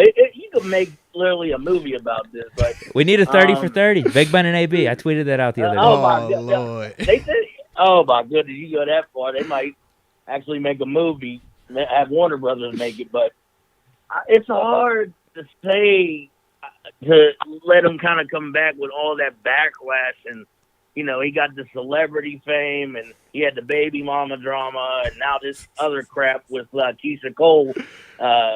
Oh, yeah, he do got that whole thing. I forgot all about that. You right. I see you up to date. Like, I remember I met him a while back whenever he first signed and whatnot. It's sad to see great success and, dedication from somebody's craft go dumpster diving and just completely implode itself. Yeah. So...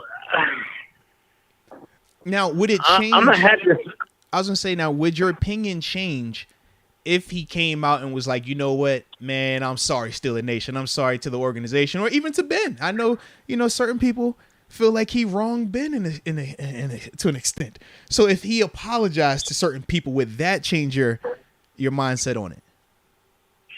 We could all look in that situation and play devil's advocate in situations that we've dealt with ourselves, with other people, family, friends, etc. I look at how God looks at it. Let's, burn the torch, break bread, let the man retire. Just so he can kind of just put this behind him, man. Yeah. I'm not saying we ball the BS under the rug and keep it cluttered in the closet till it's, the door opens. But, everybody's human. We all make mistakes. I say let my man AB come out or come back the right way. Okay. That's what she said. Jeez. I like it. Well, official momentum. We always appreciate you, baby. You feel me?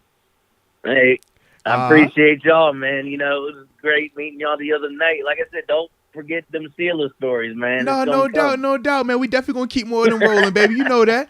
But no, I definitely appreciate you, man. All right, man. Hey, man, y'all have a great night. Deke, be careful with them batteries.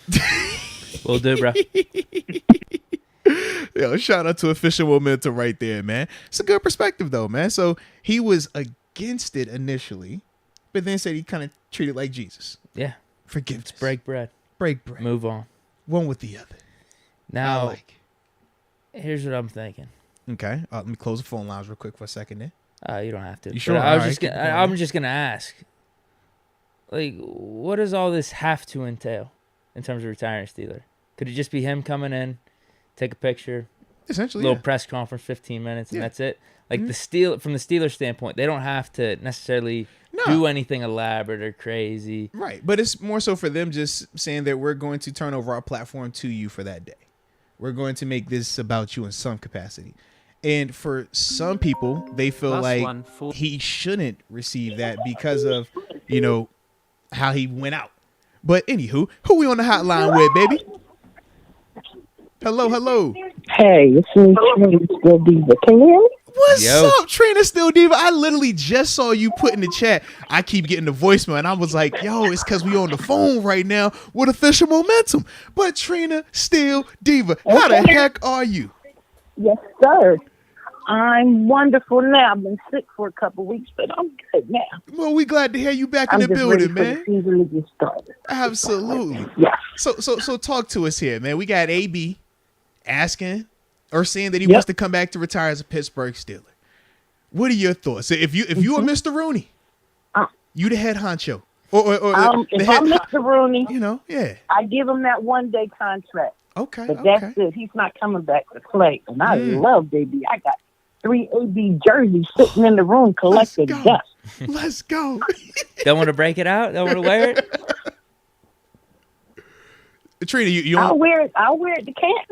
Okay. So she'll wear it to camp. Because that's the other thing, too. It's kind of like, all right, if we say no to him retiring as a Steeler, is that no to everything that's going to come from there in sense of the Steelers' ring of honor? Is he not involved in that either? But it was good to hear that at least for you, you're down for him getting that acknowledgement, but just for 1 day.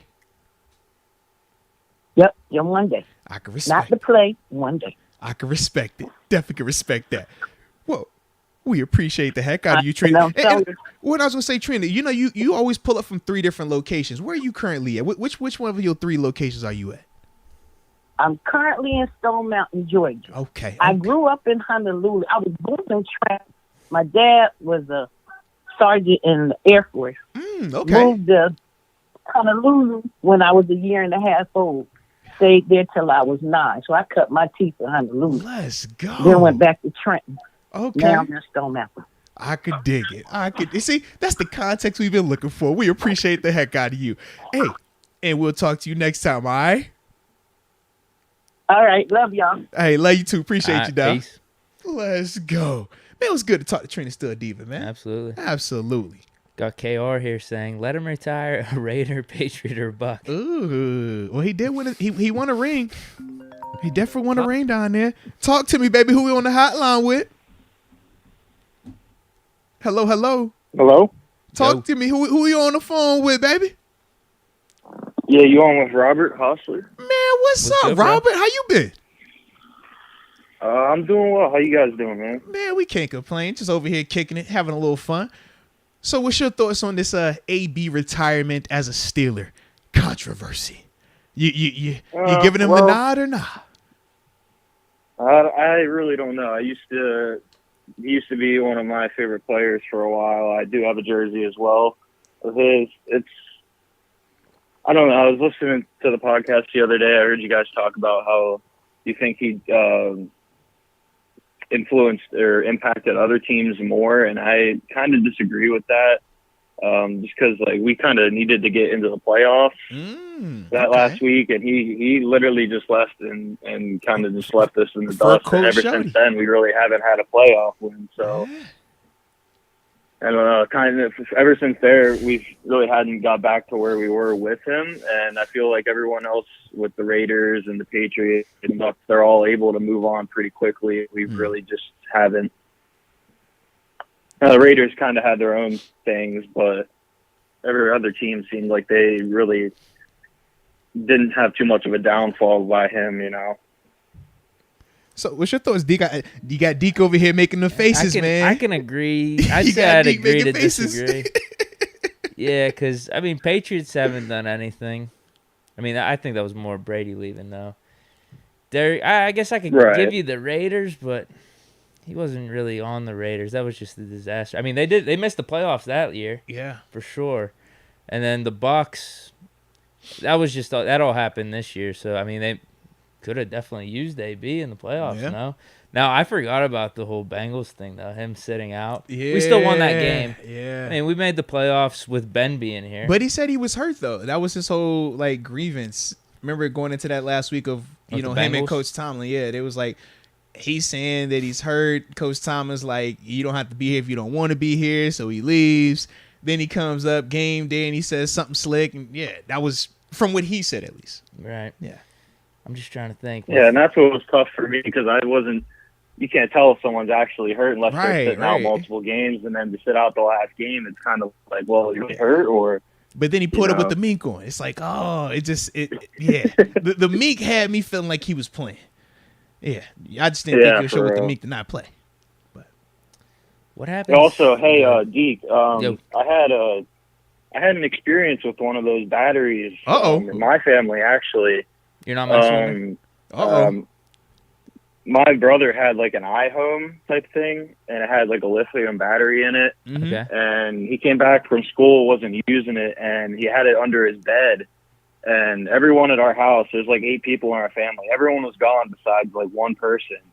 And it wasn't even plugged in, and it caught fire, and it ended up destroying our entire basement. So, jeez. Yeah, be careful with those things, man. Make sure they're not in like hot areas. Yeah. And make sure they're somewhere where they're ventilated and stuff. Because I was not expecting that either. And yeah, my family had to redo like our whole house because of those things. Yo, that sucks. I'm glad everybody was okay, man. Dude, we're getting learning lessons here on the podcast. Oh man, I used to be. I'm still paranoid about flat irons being unplugged because I seen couple houses burned down behind that. I've never known about this battery situation. I'm about to be going through the house checking everybody's batteries. That was an iHome one too. Yeah, that's wow. I still got to put out the picture on Twitter of mine, but mine's like a block, like probably this big. But he's talking about a little iHome. iHome, that's nuts, man. That wasn't big at all, right? I mean, it was kind of like a little station where you put your phone on and then plug music in and whatnot. Oh, it was the actual iHome that went up in flames. Yeah, it was a lithium battery inside of it. Got you. Yeah, those iHomes could be a little big. It went bad. Yeah, that's nuts, man. That is nuts. Well, thanks for sharing. We're trying to help other people then. We're all sharing our stories so people can avoid it maybe. Yeah, exactly. Build the awareness. No question, man. It's just a community full of battery fire starters over here, man. I like it. But Rob, man, we definitely appreciate you, man, following, joining the conversation, and just showing love as always, man. We appreciate you, baby, all right? I appreciate you guys. Have a great day, buddy. All right, peace, bro. No doubt. Yo, that is interesting, man. The batteries, dude, it's dangerous like that.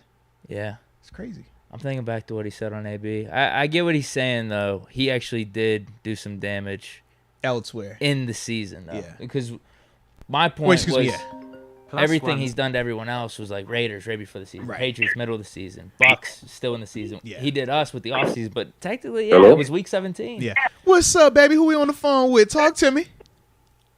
Hey, guys, it's the bro Baron. How y'all doing? Listen, man, I knew it was your voice as soon as you said hello. So, there he is. How he living over there, man? Everything good in your hood? Yeah, man, everything's really good. Good. Nothing bad at all. I'm ready for y'all's question, though. Okay, well, let's talk about it then, man. AB, should he retire? I think you turn our volume down a little bit. I'm hearing a little of us in the background. I always want to say that. It's like a real radio guy thing. Hey, turn your speaker down in the background. I can hear myself. But anywho, with AB, should he retire as a Pittsburgh Steeler, or does he not deserve that opportunity?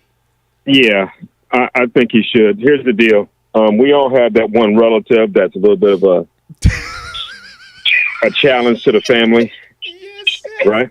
we all. But have when that they go away, either they get out, they leave the military, come back home, or they get out of prison and come back home. We still love them. You know what I'm saying? True. Because there's a lot of people that we can point at and say, "Hey, I wish we had a player like this guy," or blah blah blah. But there's many teams who've been to the Super Bowl without AB, so we can't blame that on them. Mm-hmm. His family, you could tell, even when he's on other teams, you could see his demeanor when it comes to Pittsburgh. It's always been the same. If it wasn't for that issue he had with Big Ben or whatever the situation, I mean, you know what, Mr. Moats, you know more about it than we do when it comes to the back end of the story. I am not sharing those secrets. Those stories will go to the grave with me until he puts them on the book. Once he puts them out, then I will talk about it all. But I can't talk about it right now. Yeah, I can't talk about it right now. Yeah, trust me, I'm not asking for that. I'm just saying, you guys know what's going on more than we do, but for the most part, I believe if that issue was a little bit if that was handled a little bit better, I definitely believe he would still be with us, and we probably would have won a few more games than we're used to, or that we should have won, let's put it that way. Now, I did have a question. With AB, though, in this situation here, we're talking about family, and we're talking about in the sense of if the guy went to prison or if they had something happen, they come back. Typically, that person has had time to be held accountable, whether it's them going away, like you said, for prison. But either way, their actions, they've had to account for them. Or they come back and simply say, hey, I was wrong, man. I made a mistake. I said this. I did that. My apologies. To this point, we have never received that from AB. I think the first time he tried to apologize when he was doing the backhand and compliment to Juju, doing his media tour thing when he was first coming back around. So, in a sense, if he doesn't give you that, are you still empathetic? Are you still able to just turn the other cheek in a sense? Heck yeah, there's no checklist I need to check off to forgive somebody. If you forgive him, you forgive him. And let God, I mean, I'm going to say this. Yeah, let God handle that part for him. He's got some stuff to work out. But as far as him as a person, you can still tell that he's part of the family. I got family members who've done some crazy stuff, man. And I tell you what, some of them I haven't seen in years. But if I was to see one of them, I was like, oh, my gosh, I ain't seen you in so long. Give me a hug. You know what I'm saying? Yeah. I still love my people. That's how family's supposed to work, man. I'm done. That's how I am with that. I like it then, man. Yeah, I'm with him. I get what he's saying because I think just him saying I want to retire a Steeler or some of the comments you've heard over these past couple of years about returning to Pittsburgh is enough to show that, yeah, he knows he messed up. Maybe this is his way of handling it. And maybe I'm Bell. Just look at him sometimes. You know, a certain way he looks. And right now, I'm telling y'all, if y'all look at Juju, his face ain't the same when you see he's taking these pictures and how he's acting. He's right. You know what I'm saying? You can tell when people leave Pittsburgh, a lot of times that longing is real. You know what I'm saying? I've been in that stadium. There's something about that black and gold, man, or whatever color you want to call it. It's still the Steelers to me, but there's something about that. I'm just a fan. Can you imagine being a player? Well, Moats, I'm sorry, you know that. But I'm with you. The atmosphere, that atmosphere is real. The coach I played for back home, he was this ex-Steeler, Mr. Man, my brain is going fast. I can't remember his name, but he was the player that got cut by Pittsburgh. He ended up creating a semi-pro team in Dayton. The way he used to talk and how his demeanor was, I was in awe, right? But he never wanted to leave Pittsburgh, man. He never did. There's Mr. Horton, that was his name. It was Coach Horton. I remember that.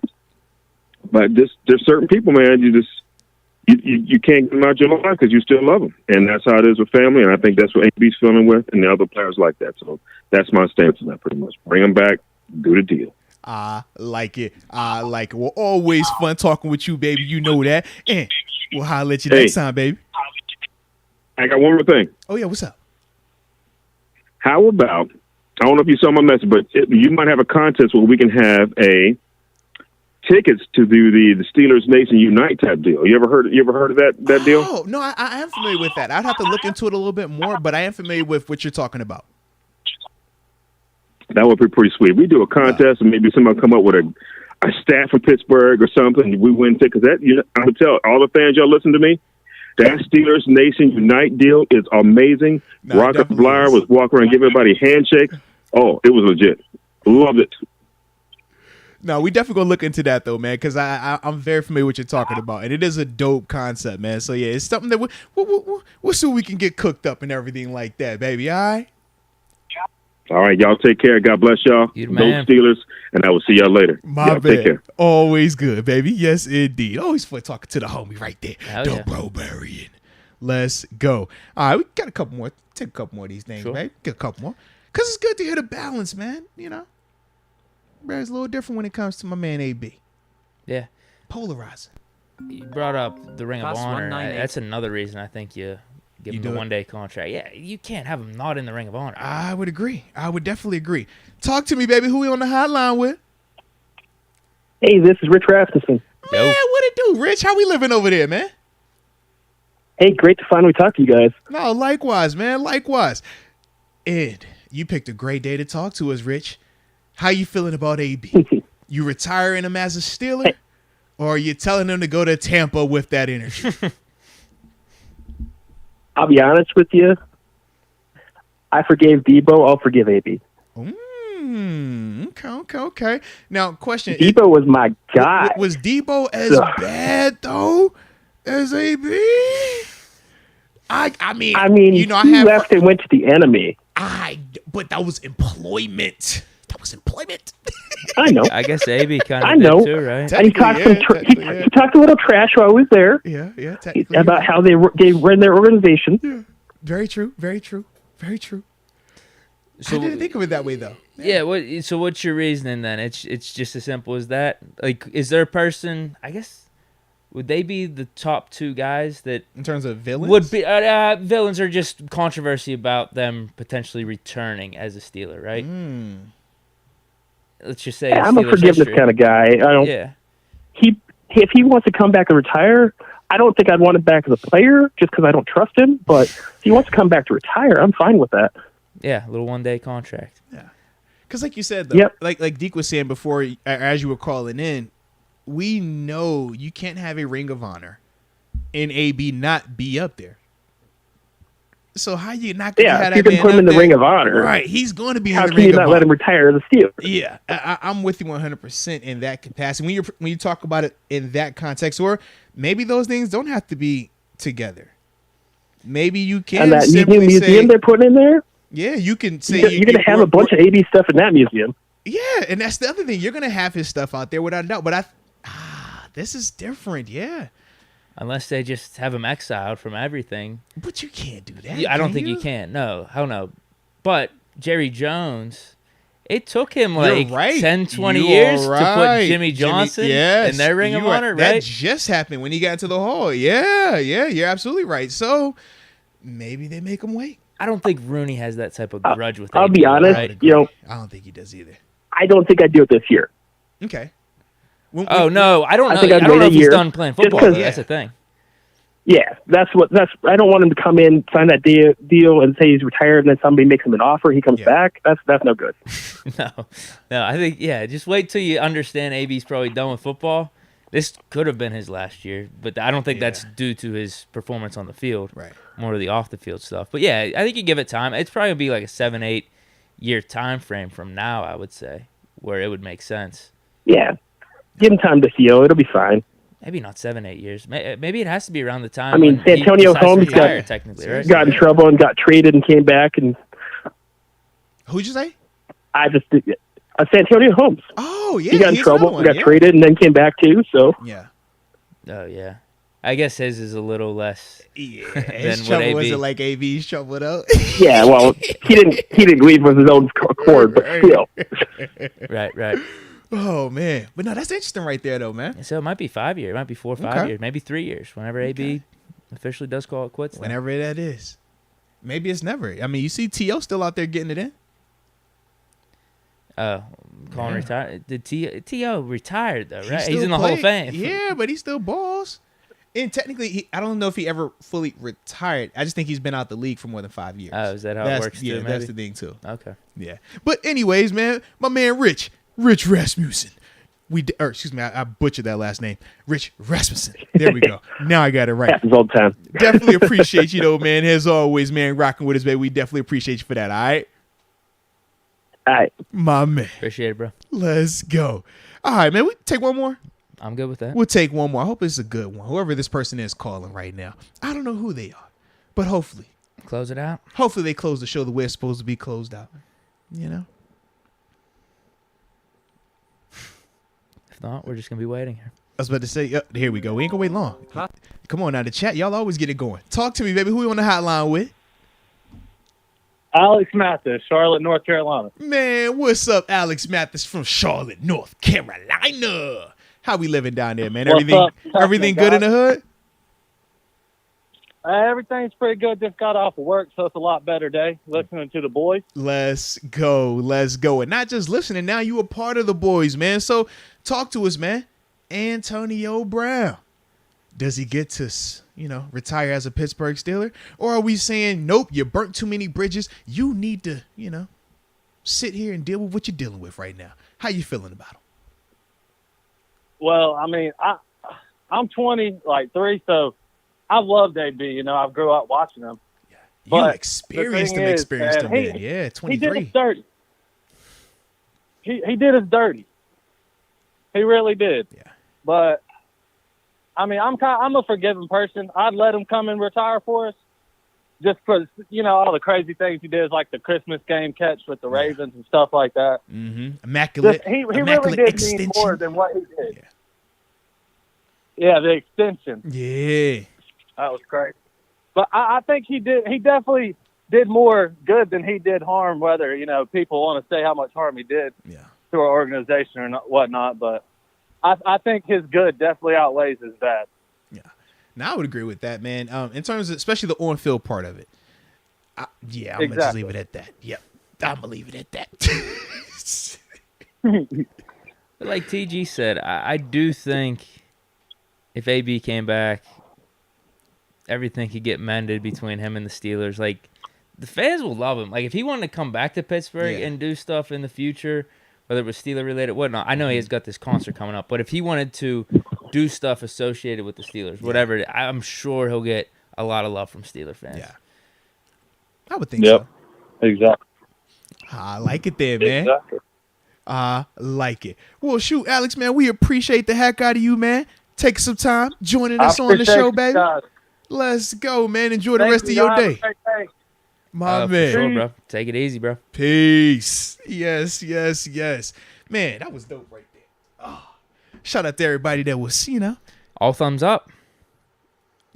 Yeah. 100%. Yeah, heck yeah. AB. There we go. 1 day contract. There we go. Get him what he needs. I'm good with it, dude. I mean, I've already said it. Yeah. I think you do it. Why not? But this is an interesting perspective being brought up. I'll hit these super chats. Wait, I might have missed it.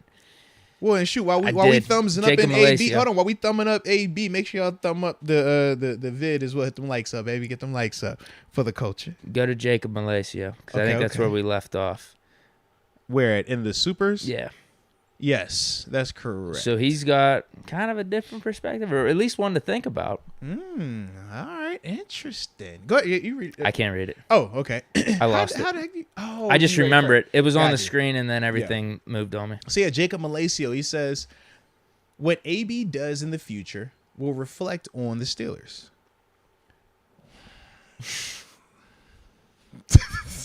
That made me nervous just thinking about what AB may or may not do in the future. If we keep him close. Because that's one thing. It's probably one thing just to do the 1 day contract. Right, and then just kind of like, all right. But if you have him doing like TG said, it would go on the cruise, do Steeler stuff at Heinz Field, throughout the season, whatever it is. Yeah, you are going to be attached to that. Yeah. That's something different. That is very different. Is the Ring of Honor different? Bills have OJ in the Ring of Honor, right? Yeah, but OJ's innocent though. I'm just saying, by like the judge of his, was it a jury of his peers? Like he was found innocent. I just think with AB it's a little bit different. he hasn't been proven innocent in these situations just yet. Now, he hasn't been accused of murder either, but, it's only context with that. So what do you think? Is that? I mean, that's probably goes into consideration, but by how much? Because if it's just a 1-day contract and that's it, that's not a big deal. If it's 1 day, I don't think you worry about that. I think if you're planning on keeping him involved in the organization, having him doing more things, being just more present, then I think you think about it a lot more. But they could be separate. Yeah. No? Yeah, the Ring of Honor thing is interesting, though. Because I'm trying to think for other organizations where they might have had a guy do something before, do something before they were in that Ring of Honor and then see them get put in. Did anything change like that? Because I'm trying. Greg Lloyd, is he still good, right? Is he in the ring yet? I don't know. Because he'll be the only one I can think of, just because I know he had a little situation a couple of years ago, but I don't remember it. If anything, it was more so just nobody talk about him and it'll go away type situation. Okay. Yeah, I don't know much about that, but who knows? I mean, something to be brought up at least. No one else had that perspective or has brought that up. That's different, though. Yeah, if I had to worry about AB going forward, I think that's very different than forgetting what he's already done. Because, where he might go after this, who the heck knows? Every day I pull up, I'm like, bruh, wifey, I don't want to see this. This is crazy. This is crazy. I know this guy. I feel uncomfortable. Like, I'm guilty by association in a sense. All right, But yeah, man. Who's next? Uncharted TV? Yes. Am I right? Thunder Up. He says, my squad is drafting Paolo Banchero. Okay, out of Duke. Let's go. He's ready for the NBA draft. Let's go. Come on, man. Yeah, it is draft time, man. Paolo, that's that dude. He nice. He nice. Official momentum. GM search is finding Michael Scott's replacement. Oh, Lord.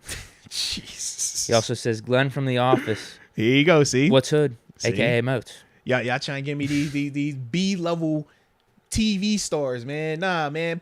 I need to have a reoccurring role, not the he was up there for like a half episode, just a little quick cameo. Nah, man, don't do me like that. You watch The Office? I don't know. You? It's pretty good. Yeah. I've watched it in spurts. I was on a Office binger kind of this weekend. I probably watched like 10 episodes or something.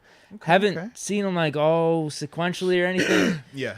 But whenever I'm watching it, I tend to watch consecutive episodes. I find it pretty good, man. Steve Carell's hilarious. Yeah, but I like Steve Carell, man. He's a dope actor. I'm not on The Office right now, though. I actually, like I said, I don't know. I mean, I might check it out one day down the line, but it don't move my needle, bro. I'm watching Demon Slayer. I've already watched it, but I'm going back watching it again, man. Nice. Shout out to all my anime people out there. Uncharted TV. If Harrison, Plax, Santonio Holmes are still beloved, sleepers, I don't know what that means. Steelers probably, yeah. Probably, yeah. AB is more than welcome. At least he never shot himself. I mean, I get it. I think the difference that we're talking about Plax's situation, this is a one-off, and he still was held accountable. He did have to go serve his time. Whereas when people think of AB, it's kind of like, well, which issue are we going to bring up? Plax did nothing to the Steelers. Exactly, yeah. That's the thing. So I'm saying. That was when he was with the Giants. Right. And that was something he just did to himself. Yeah. He never did anything not at all. Nothing malicious. To the detriment of any NFL organization. Right. Whereas with AB, it's like, which one do we want to talk about first? Is it that one? No. Is it this one? No. Is it that one? No. Are we talking post? Are we talking new? What with? That's all, man. Official momentum. Trade DJ for Samuels back. He's talking about Jalen Samuels? No way. He's saying back. Yeah, he's definitely talking about Debo. You gotta be talking about Debo. Yeah, I'm about to say, definitely. What? No, heck no. Staying clear. X points out, I swear a lot. Swear jar contribution. I have no clue what that is. Oh, maybe he's saying because his ex pointed out that he swears a lot, he's contributing money to the show instead as of a his swear jar. Wow, maybe that's what that's amazing. And I like this concept for everybody in the chat. Everybody that's in the chat, if you swear, just make it like the chat revenue is the swear jar from here on out. All right, so super chat it up for your swear jars. That's a great concept. Shout out to Stan Claire. You're onto something there, buddy. Official momentum. Says Friday. Hashtag my Steelers stories. Hashtag be prepared. We're gonna hit. We definitely gonna hear one of these stories. Better. Cal Monier. AB will retire a Steeler. Here we go. What now. he did for us was legendary. Period. He did us dirty, but he did so much for our franchise at the same time. Yeah. Hashtag Steeler for life. No, I could dig it, man. And then official momentum. Last one. Says Michael Scott should have met Robert California. Robert California. I don't know who that is. Yeah, I'm not familiar with him. Is this a crossover of shows? Maybe. Here we go. I'm about to say So when you said Robert California, wait a minute. I ain't too hip. Okay, it is a person. He said fictional character in U.S. comedy. The Office. He's in The Office. Oh, that's probably Maybe he's the guy that replaced Michael Scott whenever he left. I think it was season 7 or something. Okay. Didn't renew his contract. Maybe that's it.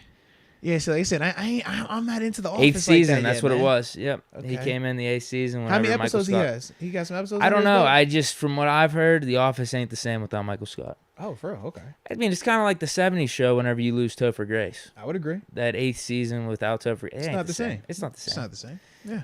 They tried doing some funny stuff. I think they had Will Ferrell in there as like the boss for a couple seasons, or not couple seasons, couple episodes. Yeah. And then they just, it's just not the same. I don't know. They tried to get creative with it. Gotcha. But that's who he's talking about, I guess. Okay. So learn something new today then, man. Let's go. All right. Official momentum. All right. We got some more coming in here before we bounce. Juicebox says, AB is the greatest on-field receiver we've ever had, period. Numbers don't lie. Deserves to retire a Steeler. No, I agree. I mean, the numbers speak for themselves without a doubt. I mean, he was arguably the best receiver in the league for, 5-6 years? Like, that's legitimate. Official momentum. Deke Moats. Let's have a party at Moats or Deke's house. Deke's house, not Moats' house. Deke house. No. I can't have company. No. Wifey only lets me have one friend over per week, and Deke has multiple days, booked. So, yeah, it's just a wrap, bro. We going to Deke's house. Just make sure we ain't got the batteries. Keep the batteries. That's what I was gonna say. Man. I don't want to be putting anyone at risk here. I got kids, man.